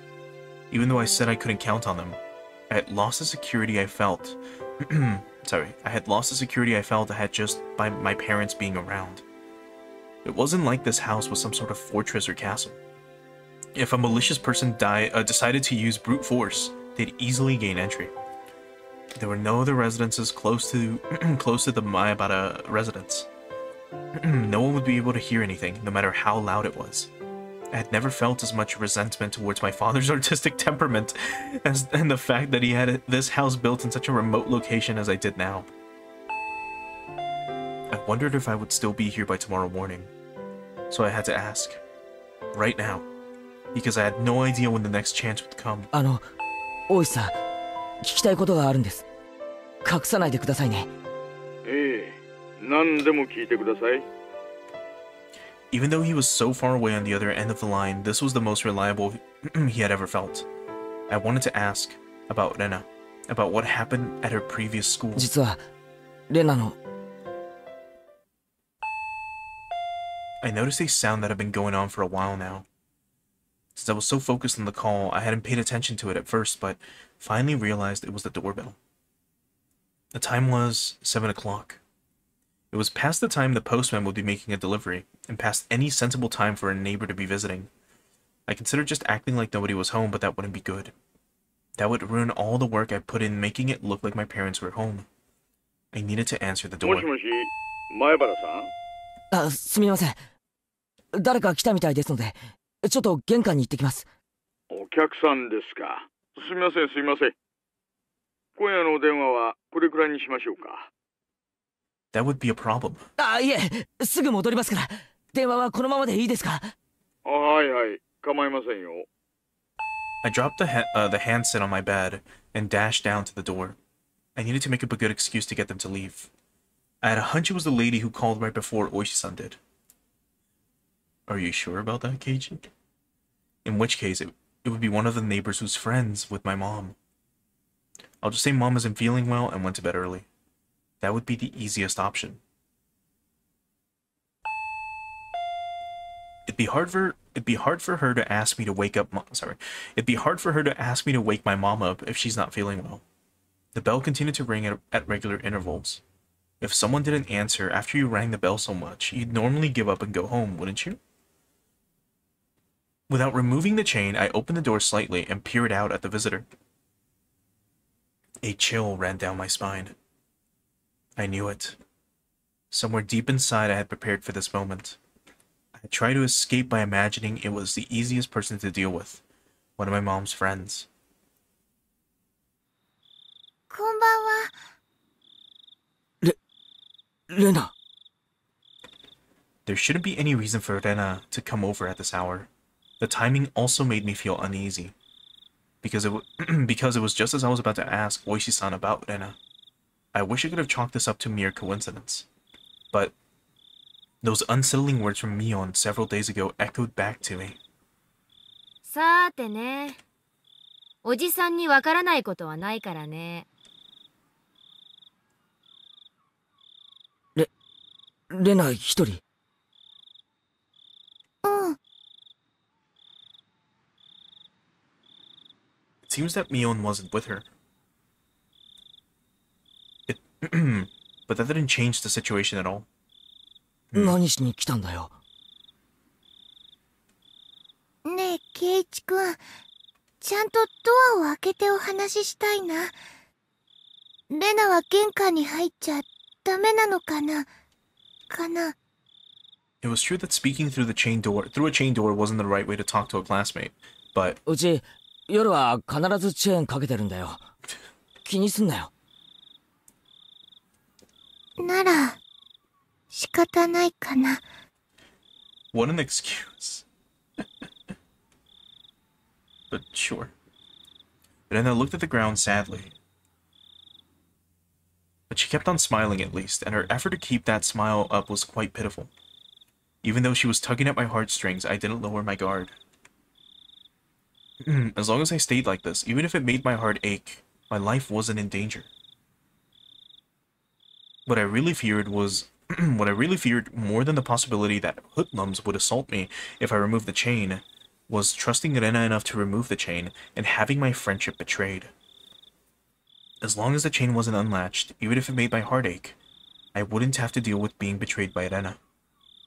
Since it didn't seem like I'd removed the chain from her silent urging, she appeared to give up on trying to get into the entranceway. あのさ、ケイチくん。ご飯食べた？ No, I haven't eaten. Since my mom wasn't there, dinner wouldn't be ready no matter how long I waited. I laid down when I got home, was woken up by the phone, and didn't have a chance to eat since I used up all that time talking. I was going to have cup noodles in any case. I could just eat one whenever I wanted to. いや、まだだよ。それがどうしたよ。じゃあよかった。これ見て。お惣菜とか持ってきてあげたの。Then I held out a stack of boxes wrapped in a cloth. お台所とか貸してくれれば、お味噌汁も温めてあげられるよ。Of course, yeah, it is a trap. We're talking to her behind a chained like door, or a door with a chain latch on, because she was following us home after school, matching our exact footsteps so we wouldn't hear her approaching. いいよ、そこまでしてくれなくても。でも、お豆腐もお野菜もたっぷりなの。ケイチくん、そういうの嫌いかな There's no way I wouldn't like that. I love miso soup with lots of ingredients. White radish, carrots, burdock root, and potatoes. Dense and fibrous root vegetables. CG's on the mod menu for this part. Let me see. Oh. Forget about this. Yeah. That miso soup looks incredible. ご飯も持ってきてあげたから、レンジで温めればすぐ食べられるし。Without a doubt, rice needs miso soup. Stuffing rice down your gullet, sipping in miso soup in between ravenous bites. Oh yes, how wonderful it is to be born Japanese. それからね、またお漬物を作ってきたんだよ。今度は山菜のお漬物なの。Before I had moved here to Hinamizawa, I scoffed at the mountain vegetables called sansai. But I was captivated by their charm the first time I tried them. Such a deep yet light flavor. Those so-called supermarket vegetables taste rough and overpowering in comparison. If you had to describe them, they were the vegetables for the uninitiated. To become an expert such as myself, you first had to partake of sansai. It was common knowledge around here that the Ryugu family's traditional pickles were wonderfully delicious. No matter what kind of pickles they were, they'd go well with that fluffy white rice. Oh my god, Keiichi. それからね、それからね。But wait, there's more. So delicious. It just seemed so delicious. Farewell to my unhealthy self who said he'd make do with cup noodles. Rena appeared to be in good spirits, and she was offering such a delicious sounding dinner. The stress evaporated from my gut, and hunger reared its voracious head. At the same time, my wariness of Rena suddenly dwindled. Rena did say she was alone. It shouldn't be a problem letting her inside. Though the possibility that it was laced with poison still hadn't been ruled out. At that moment, a cold chill ran down my spine once again. I couldn't understand why such a sensation had occurred just then. But the voice inside me was sounding the alarm. This happy Rena speaking of this charming dinner was dependent on one premise. And that premise was that tonight, dinner hadn't been made at my house. Meaning, it was under the assumption that my mom, who should be making it, wasn't here. At any normal household, 7 o'clock would be around the middle of dinner time. If my mom were here, we'd be eating dinner around this time as well. The fact that she brought over all the makings of a meal at this time was inherently strange. Unless she knew. Rena, did she know that my parents weren't home? But there was also the chance that this was a bluff. I had turned on the lights and a bunch of other stuff to make it seem like my parents were here. There was a chance that Rena wasn't sure if my parents were home. But I had to wonder. The laundry, the garage, the evening paper. There were plenty of signs of them being hastily tidied up. It was hard to say that Rena didn't have a chance to determine if my parents were here or not. But there was no reason for me to confess that right now. I should try holding on to that fact as long as I could. First of all, the chain was still latched. As long as I didn't take it off, Rena wouldn't be able to do anything to me. ありがたいんだけどさ、もう少しで夕飯ができるみたいなんだよ。そうなの？そうなの？せっかくで申し訳ないんだけどさ、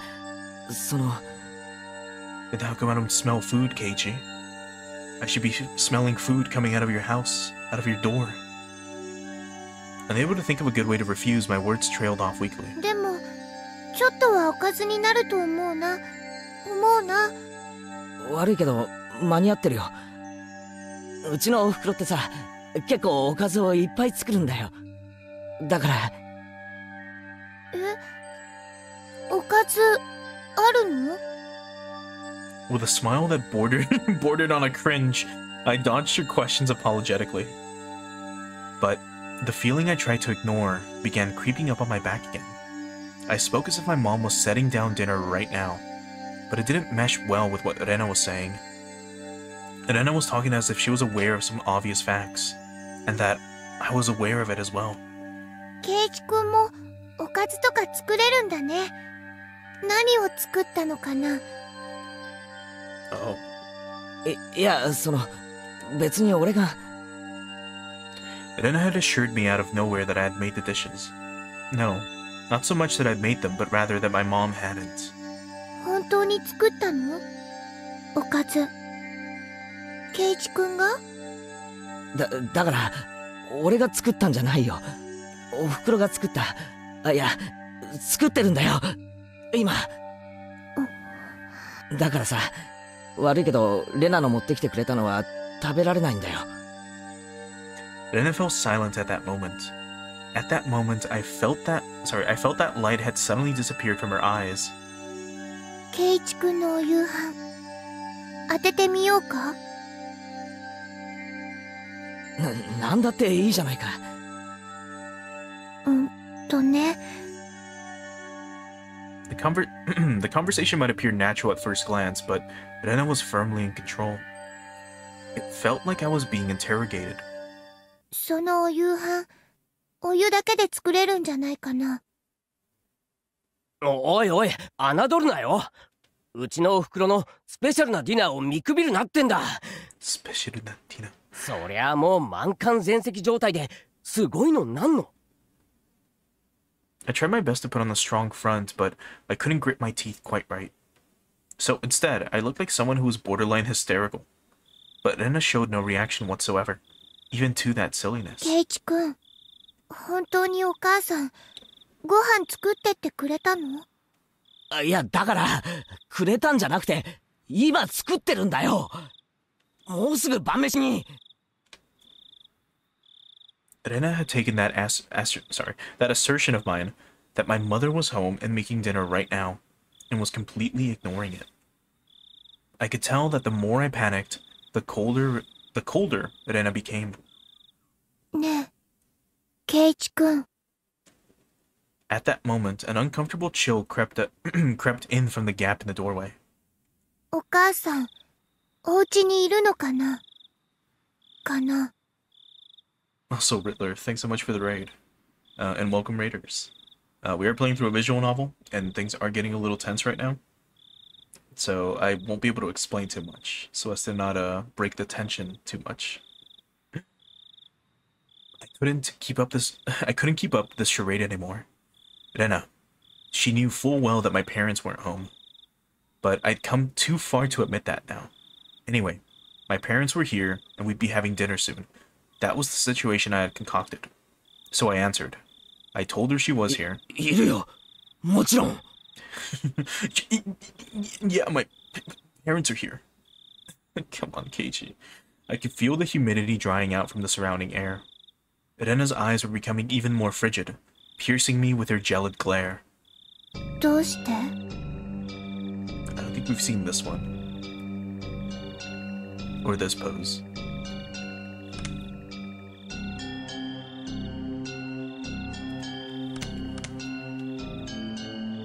I tried acting casual, but that facade was torn off me the instant I looked into Rena's eyes. That look informed me. It informed me of Rena's response faster than she could open her mouth. どうしてさっきから嘘をつくのかな？かな。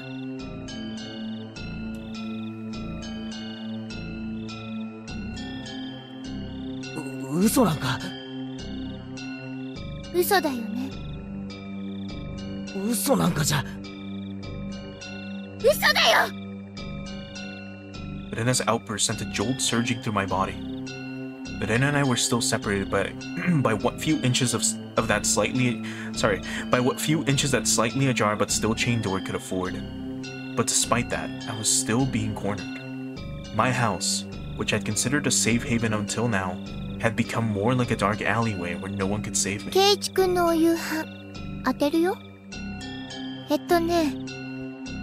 I knew now that Rena had already known that my parents would not be here tonight.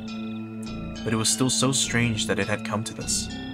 Even if she somehow knew that my parents weren't home, there was no way she should be able to guess what I'd be eating tonight. But Rena said she'd guess. How could she guess it? How could she know it was カ instant ップラーメン。当たりでしょ？ that I was going to eat? Wait, the cooking repertoire of a man who can't do housework is probably nothing but cup noodles after all. Looking at this statistically, it was the most probable answer. That didn't mean she was guessing. ラーメンだけじゃきっとお腹すくと思うな。ご飯とかも一緒の方がきっと腹持ちいいと思うよ。 Calm down, Keiichi. This was just coincidence. Rena was just reading certain tales of mine. So the fact that she was inferring what I was thinking alarmed me. But it wasn't as if she was actually reading my mind. If it was being read, then she was a demon. No, not a demon. Things like that, they couldn't possibly exist. 好きなの？ラーメンがかよ。豚骨生姜味。Rena indicated that the point of my answer was Rena indicated that the point my answer was addressing was wrong, and I couldn't hear what she fucking said. Her rebuttal was so short that I momentarily didn't understand the words that Rena had spoken. ごめん、レナ。今、なんて。え？何が？今さ、何が好きって聞いたんだよ。It wasn't long before I regretted how carelessly I'd pushed forward with that question. It was such a simple answer. It was such a simple answer. That was why I wasn't able to comprehend it. 豚骨生姜味。Ah. I wondered how I appeared in the moments my mind went completely blank until the moment I was able to recover. As my field of view began to distort slowly, swirling in a counterclockwise direction, I lost all sense of balance. なんでそこまでわかるんだよ。 I didn't even deny it. That was the type of frenzied state I was in. How could Rena even know this? Not even caring as I mashed my head against the door, I fixated my gaze on Rena. But she didn't even flinch when she saw me do that. 確かに勝った。まとめて勝った。俺が箱買いした。それがどうしてわかるんだ。なんでかな。不思議だね。だね。How could you dodge the question at a time like this? The chain and the door the chain and the door were suddenly no longer protecting me. どうしてわかる。なぜ知ってる。答えろ。買ったのはセブンスマートだよね。A shiver ran up my spine. I tried covering it up with an angry facade. だからなんでわかるんだよ。圭一くんの後ろずっとくっついてたから。何を言ってんだよ。I couldn't understand why she was saying she'd been following me all this time. だからレナが圭一くんの後ろにずっとくっついてたの。Like that night? That night I was absorbed in my phone conversation with Oishi-san. I didn't even sense her being there. Standing behind the door. Behind me. Standing there. Just like that. 圭一くんがいろんなラーメン選んでるとこ、後ろからずっと見てたの。いろんな種類を選んでたんだよね。それでお母さんに怒られたの。高いラーメンばっかり選ぶから、一種類にしなさいって。それで圭一くん、大好きな大きいカップの豚骨生姜味を選んだんだよね。レナも好きだよ。豚骨ラーメン。でも、大きいカップは全部食べきれないけどね。My brain was paralyzed, dulling my senses. It might have been a defense mechanism to diminish the fear I was feeling to non-traumatizing levels. With the fear of being diminished, the fog enveloping my mind was cleared away. Then I could understand what Rena was saying and started to put meaning behind her words. Even so, my fear hadn't subsided completely. It was like I was standing at the edge of a cliff, eyes closed so I didn't have to look down. It didn't actually solve any of the basic problems. I slowly took a step backwards, and as I withdrew, Rena advanced. だから圭一くん、ここを開けて。レナと一緒にご飯食べよう。きっと美味しいから。ね。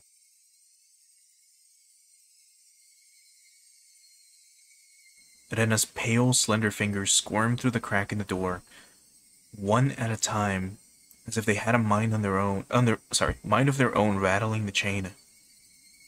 If she had unlatched the chain from the door, a feeling of terror would have just exploded within me. But Rena didn't do that. She was simply imploring me to remove the chain. I tried my hardest to light the fuse to the powder keg in my heart. Trying again and again. Clatter, clatter. But it doesn't light. It doesn't light. 開けて。圭一くん。帰ってくれ。頼むから、帰ってくれ。どうしてそんな意地悪を言うのかな。帰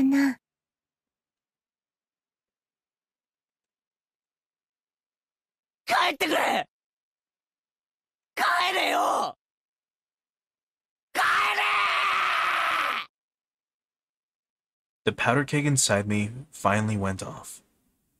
No smoldering, it just exploded. I tackled the door. The force through the door had knocked Rena momentarily off balance. I couldn't hesitate here. I grabbed onto the doorknob with both hands, planted my feet firmly, and pulled with all my might. But that slamming sound I so desired didn't happen. I could feel a tiny, disturbing bit of resistance keeping the door from closing. At the source of that was Rena's fingers. Echoes of those fingers wriggling, squirming around like the tendrils of a carnivorous plant through the crack in the doorway.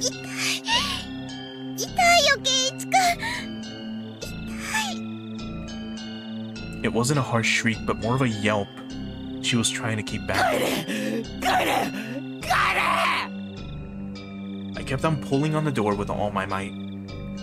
I didn't even realize that if I didn't loosen my pull on the door at least momentarily, Rena wouldn't be able to pull her fingers out. And that was why the door wasn't closing. I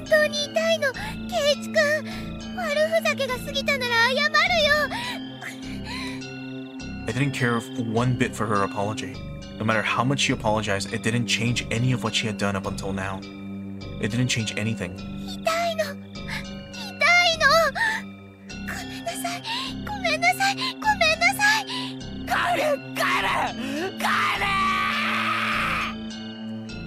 Rena couldn't leave even if she wanted to because I trapped her fingers. Rena's white fingers had become deep red and were no longer even squirming.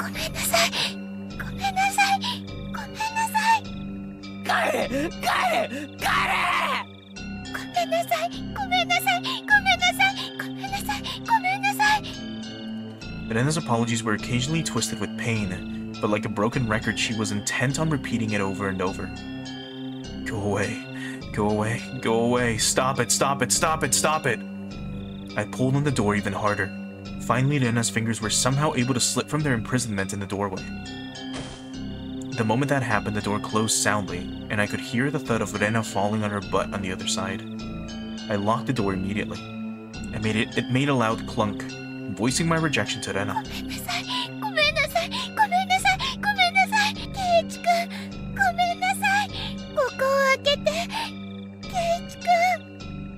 Rena leaned against the door, apologizing profusely and nothing else. After confirming that I was sufficiently sealed off from her, I trudged away from the entryway. On the other side, I could still hear Rena echoing her apology. I'm sorry. I'm sorry. Those pitiful words, they would be forever seeking my forgiveness. I didn't feel bad about this at all. But that wasn't out of any sort of malice. I felt a sort of hazy sense of relief that I was able to escape from Rena. Before, Mion had threatened me at this doorway, saying that there was nothing she didn't know. And just now, at the same place, Rena told me the same thing. My feeble attempts to disguise the fact my parents weren't home had served no purpose from the start. I should have just pretended to be out, and not even opened the door.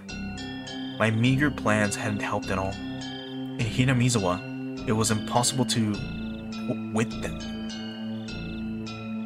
Even though I was on the other side of the door, I wanted to get as far away from Rena as possible.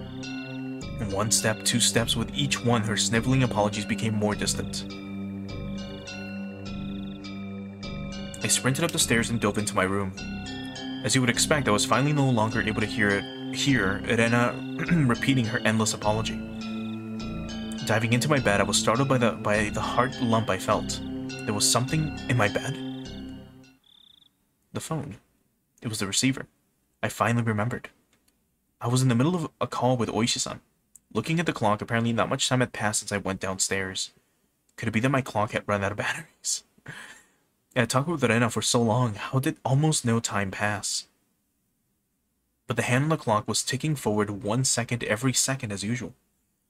As I put the still warm receiver to my ear, time which felt frozen began moving once again. もしもし、大石さん、お待たせしてすみませんでした。いえいえ、大してお待ちしていませんよ。It became apparent that the amount of time that had passed between myself and Oishi-san was different.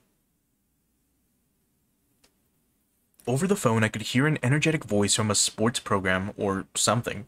It drove home just how far away Oishi-san really was. 今、レナが来ました。遊びに来たんですか？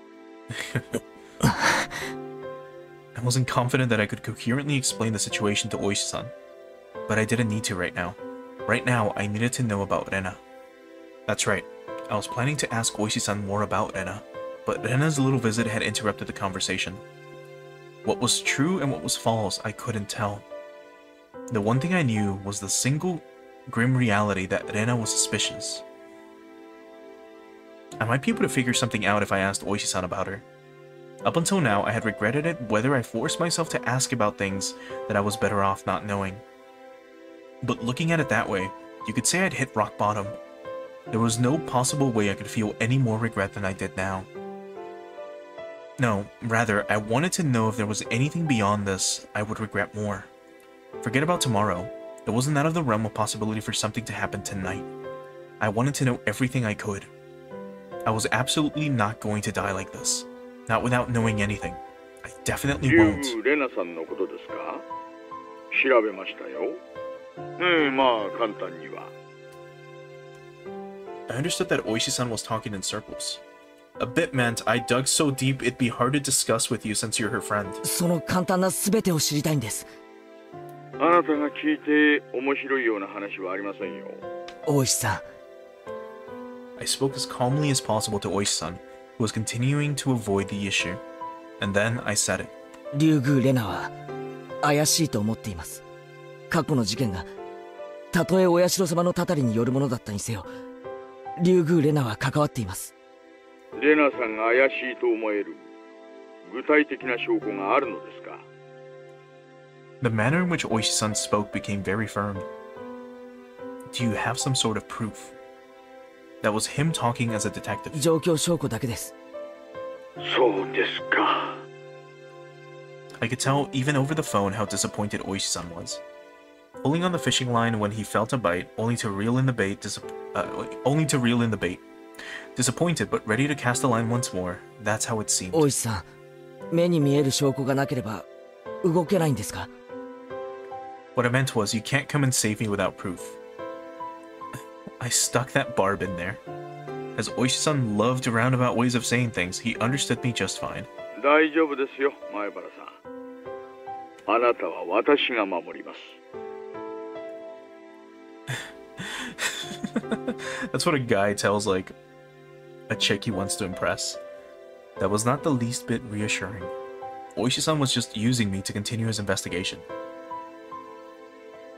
I was just going to get killed, and my corpse would be an important piece of evidence. That was all I was to him. 大石さんの捜査は俺の生死と無関係でしょうが、俺は死ねば終わりなんです。Oishi-san went silent on the other end of the line. That may have been too blunt, but I didn't care. All I needed to relay to Oishi-san was that I was currently in a very dangerous だ position. から話してください。レナのこと。サトシは転校しました。多分俺もそれほど遠くない将来レナの言う転校をするでしょう。ですが大石さんには俺の死体を見つけることもできないでしょうね。現にサトシの死体だってまだ見つけられてない。前原さん、どうか落ち着いて。I was already suppressing my agitation, even without Oishi-san having to tell me.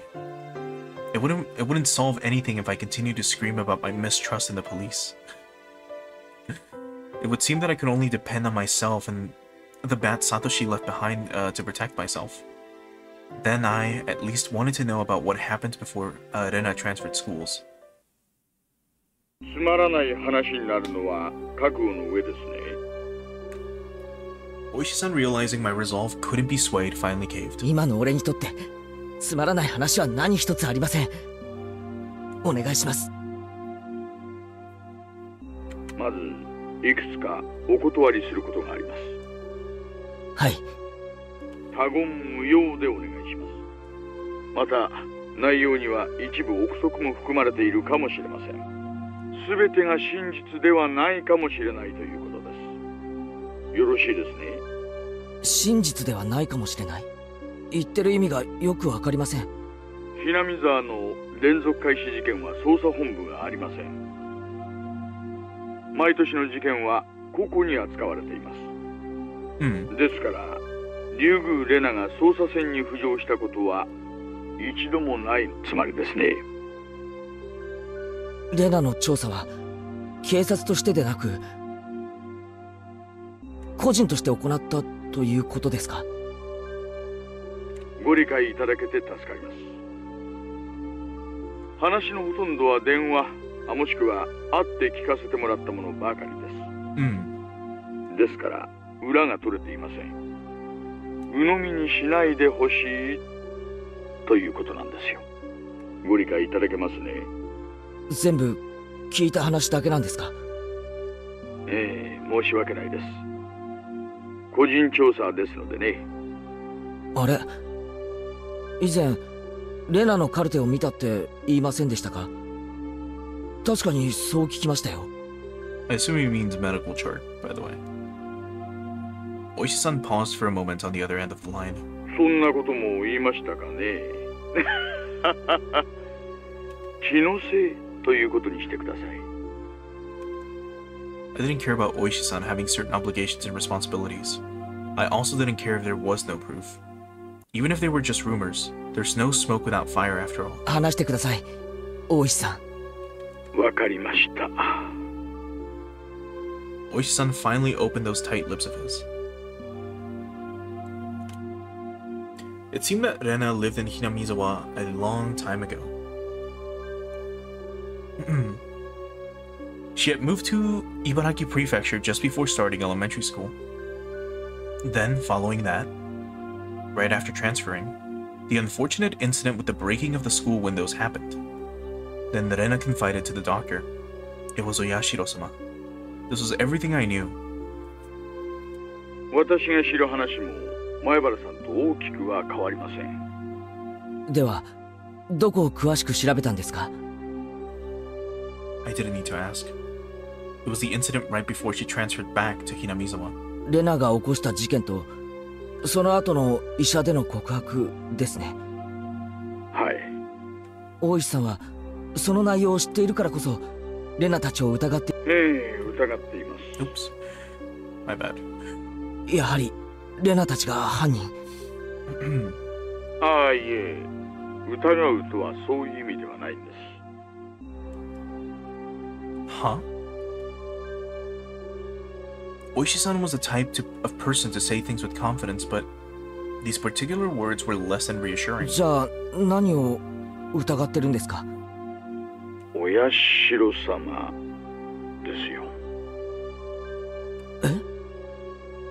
親代様のたたりって本当にあるのかな。なんてまあ。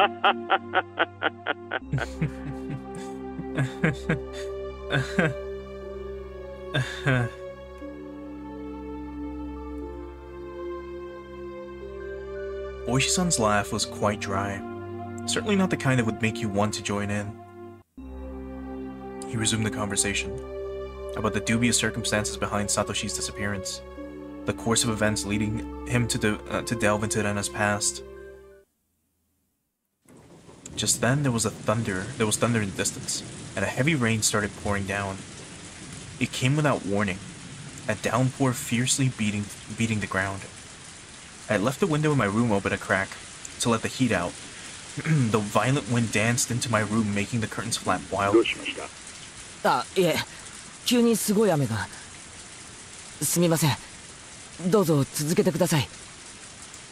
I got up while still on the phone and grasped the window. はじめに事件と申し上げましたが、学校側も被害者も告発していないので、正式には事件ではないのです。でですね、この辺りがどうも関係者皆さん口が重いんですよ。被害者の一人は片目に後遺症を残すぐらい殴られているのにもかかわらずです。学校側か、もしくは表沙汰になるのを望まない何者かがまたカウンセリングを担当した神経科医も職業倫理に厳格な方で。もしもし、前原さん、聞こえてます？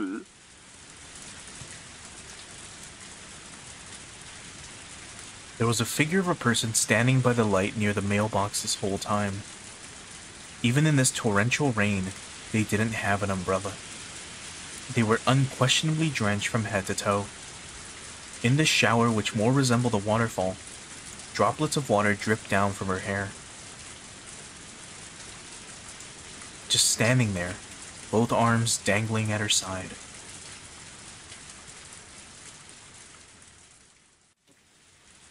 In one hand was a stack of boxes wrapped in cloth. Her eyes focused on my room, focused on me as I was about to close the window. Her mouth was methodically repeating a chewing motion. It was as if she had something hard to chew in her mouth, with her cheeks puffing out. What could she be eating over there? How could it be that at this time I was more enthralled by Irena instead of the shocking developments being brought to light by Oishi-san?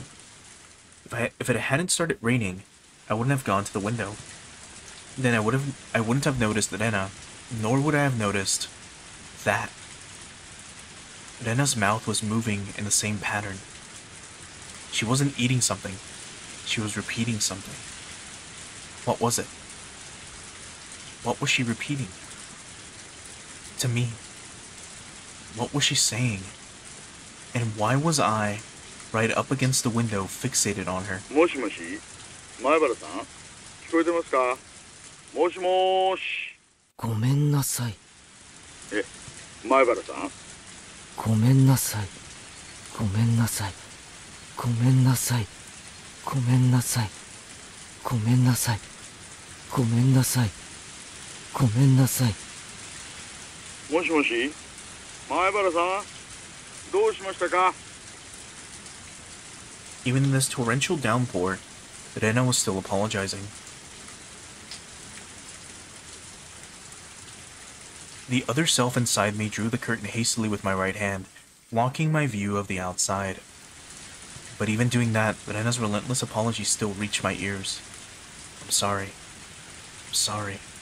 I'm sorry. I'm sorry. If I forgive you for this, will you forgive me for that? Please stop. Please stop. Please stop. Please stop. I'm sorry.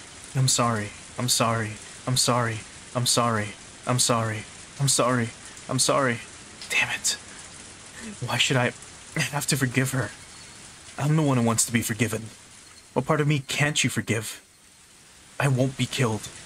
If you won't forgive me, then I won't forgive you either. I won't forgive. Won't forgive. Won't forgive. Won't forgive. Won't forgive. Won't forgive. Won't forgive. I won't forgive. 前原さん、聞こえてるなら返事をしてください。もしもーし。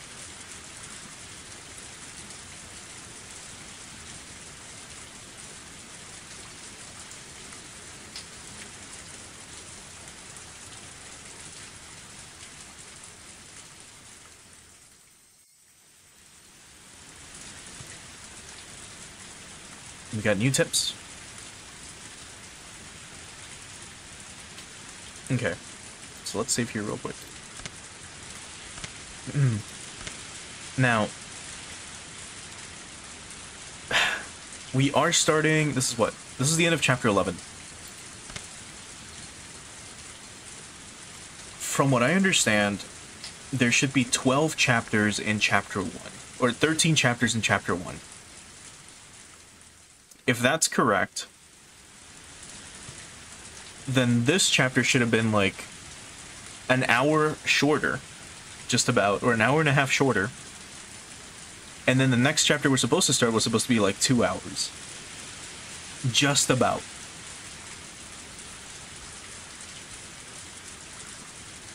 If not, then I might have miscalculated. Let me quickly just check. Just to be sure. I try not to spoil myself on this. But let's see if I can find something regarding this real quick.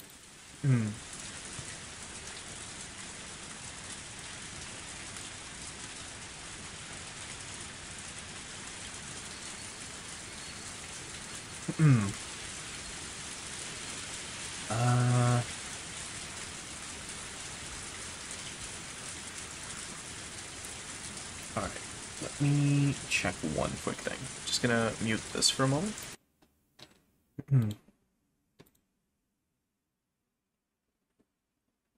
And just check something else here.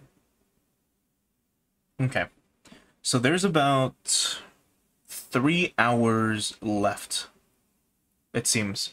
So, I think I might have either miscalculated it or misread it. Either that or I'm playing incredibly slowly, even though I feel like we're not. I think what we'll do is we'll read the tips, and then we might call it here for tonight then. And we'll finish the game Monday. As much as I don't want to end the game right now, but I also have to leave in like about an hour and a half. So I don't want to, or well, I have to leave in like an hour. So I don't want to like play and then kind of like leave you at the edge of your seat even more when we're in the middle of a chapter. So I think we'll read the tips now, and we'll get ready to end things for tonight, unfortunately, despite it being as short as it is. So let's go ahead and read some of the tips here. Nope, not this. The new ones. So, split personality, and at the 7th mark. よく映画などに登場しますが、簡単に言うとどのようなものでしょうか? And I don't think we've seen this background either. So let's where's it? Found some backgrounds. There we go.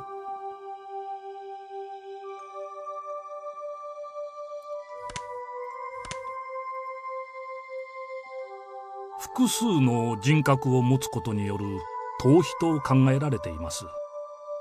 多重人格は逃避の一つなのですか？さようです。そのメカニズムは完全には解明されていませんが、精神を守るために脳が行う防御行動の一つではないかと考えられています。例えば貧乏な人がお金持ちになった自分を想像するという現実逃避ってありますよね。これも多重人格なわけですか？極論はできませんが、講義的にはそう解釈できます。つまり誰にでもあり得る現象なのです。その現実逃避の見境がなくなると二重人格になるのですか？ちょっと難しいですね。そう提唱する説もありますし、否定する説もあります。諸説紛々です。では精神医学の世界ではまだ多重人格というのは未知の解明されていない現象なんですか？残念ながらそうなります。今後の研究が期待されます。でも二重人格なんてなんだかかっこいいですよね。どういう人が二重人格になれるんですか？なれると言いますか、なりやすいと言いますか。最近の研究では遺伝と死因が複雑に絡み合い、中でも幼少期の育児体験が大きく作用するのではないかと言われています。そういえばこの A 君も家庭に問題を抱えてるんですよね。気の毒に。7つの人格を持つ青年 A。 では VTR の続きをどうぞ。ですがその前にコマーシャル。 Oh my god. Also, see you, Bo. Thanks for stopping by. That's quite an interesting like tip. I'm trying to remember who it was. Billy Milligan. That was the name of him. There's a book out there called The Minds of Billy Milligan, which I would definitely recommend you look up and read if you can. The book should be cheap enough to find anywhere, and it covers a very, very, very interesting person by the name of Billy Milligan. And he goes, well, if you read a story, it goes into, well, his life and his split personality disorder.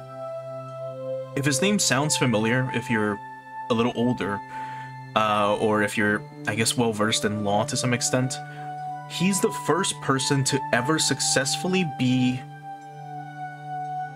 not convicted, of rape charges due to insanity, if I recall is the specific reasoning. I won't spoil it too much, but the general gist is that Billy Milligan has split personality disorder. He does have, or multiple personality disorder, and he does swap from them from time to time. For example, you know, he'll have like he can swap to a dude that was like in his 30s who was like a mobster or like a gang leader or something, or he'll swap to a 7-year-old girl mentally. Take on their persona. And this is like legit stuff. I mean, like, he really becomes these people. For example, I believe one of his personalities is an incredibly strong person, like, because he draws them out at some point, and I believe the book has drawings. And one of those personalities that he drew was like a big muscly man, right? Like a big buff dude. And Billy Milligan is like a scrawny dude, right? If you were to look at one of these scenarios when he was first locked up, the guy managed to like either split or break a prison toilet, like the ones that are made of solid steel, with his bare hands. Because he was so mad, he just tore it, which doesn't make sense considering, well, it's made of steel. And like no person can actually do this shit, right? So that's one example of what Billy Milligan was like. I think he died. I think he died a while back. Yeah, he died in 2014. Yeah. It was a very, very, very interesting incident, and of course, the guy's from fucking Ohio. Either way. I would really recommend you look that up, or look into it, if you're interested. Once again, it's called The Minds of Billy Milligan, and the author is Daniel Keyes. It's a very, very, very interesting read. Here, I'll put it in chat. Real quick. It's a very, very, very good book. It's a very good, like, non-fiction just book overall. So it makes me think if like, or it makes me wonder if Rena is going through something similar, and if so, my god. But alright, let's look at the final tip, which was at the 7th mark.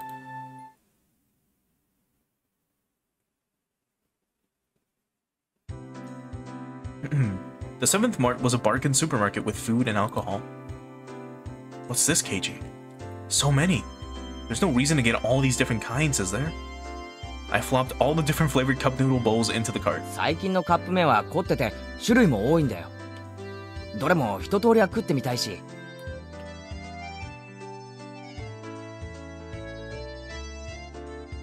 I knew it was pretty selfish of me, but I thought I'd at least give it a try. Gee, buy them in the big case, it's cheaper. Dad faltered. Well, I had a feeling it'd end up like this. Now that Dad had thrown his hat into the ring, I'd have to compromise. それじゃあ一種類しか食えないよ。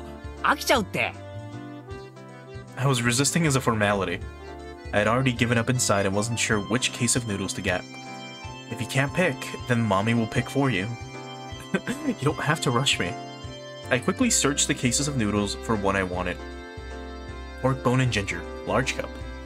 Hey, Keiichi, can't you get a more normal one? If I let Mom pick, she'd err on the side of safety and get soy sauce or salt flavored. 豚骨はうまいんだよ。大盛りだけど大味ってわけじゃないし。I remembered insisting that the noodles I picked were the right kind.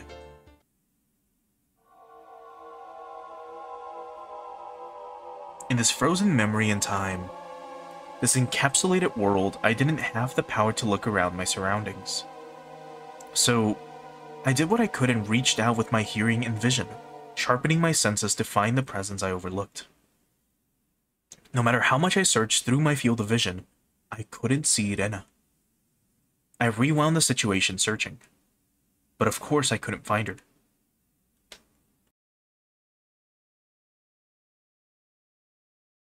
Then, was she spying at me from my blind spot? I go through the sound and presences again, looking. I could sense the other customers. They were all mixed about, moving as they please. There was nobody looking over this way, and no one trying to get behind me. Not here. Could it be here? Probably wasn't here. I would definitely notice if someone was right behind me, even when I wasn't on my guard. I smiled wryly at the thought of using a vague word like probably, right before contradicting it with definitely. Then, I paused my mental replay as a chill ran down my spine. There was definitely a presence like a shadow behind me. That was a terror unlike any other. If a presence really had manifested behind me, I would definitely have turned around to check for it. But the world had moved on, and there was no way for me to turn around. While carrying that frightening shadow on my back, I was gleefully running around the store searching for a case of noodles. Running through the instant noodle section, bad-mouthing my mom. But there was that presence constantly on my back, sticking to me like a shadow. No way to see what it was, realizing it was now after the fact was horrifying and repulsive. In that moment of time, I was running around gleefully, carrying that cardboard box. Tip, tap. But listening to that moment again, I could hear footsteps other than mine going pit-pat with every step.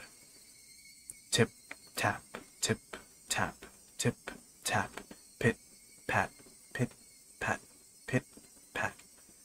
Tip, tap, tip, tap, pit, pat, pit, pat, tip, tap, tip, tap, pit, pat, pit, pat. While I was running, the sound of those barefoot footsteps going pit-pat were right behind me. Me running around gleefully in that closed-off moment in time. But I didn't hear it. No, I heard it. That's why I remembered it. I didn't think I had heard anything. That's why I didn't turn around. That's why I didn't turn around. In that moment, the pit-pat of those footsteps were following me the entire time. I couldn't run faster and escape.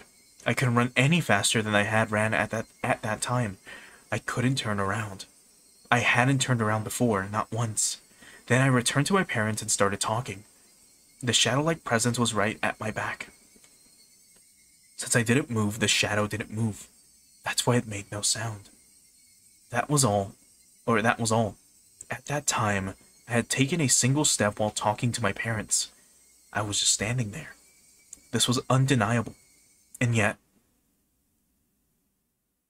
I heard it. A pit-pat. That shouldn't be. If I took 3 steps, it followed 3 steps. Wasn't that the rule? There was no sound other than that. At that time, the entire world had gone dark. A sudden darkness. It was the end of my reflective journey. I was tired. I wanted to end it. Someone turn on the light. Except my body couldn't move. As if I was sewn into that moment in time. Pit, pat. My past self's hair stood on end. That's impossible. Now that's just breaking the rules. I hadn't moved. So you shouldn't be moving either. I couldn't move. So you shouldn't be able to move either. Follow the rules. Pit, pat. That sound echoed in the darkness once again. The hair on the back of my neck pricked up on end. It was so close that it was hard to tell whether it was touching the hair or not. Why couldn't I move? Like how the presence was moving behind me. I quickly realized I could move. It was just that I was scared and didn't want to. But now was the only time I could turn around. It was something unforgivable in this moment in time, but I needed to turn around immediately. As if my entire body was trying to force me to stop, it began to administer a pain like a needle being stuck into my every pore. I'll turn around. I'll turn around. I'm not scared at all. I'll turn around. I'll turn around. I'm not scared at all. A scream I was unable to vocalize. And I won't either. I turned around. At first, I couldn't understand the meaning of it. What is this? Just as a person's mouth might bite into an apple, slurp the juices, and finally discover that it was an apple, My mind began to process the scene before my eyes by eating the apple. Munch, munch, chew, chew. Slurp the juices and discover the apple. Meaning, what was in front of me was...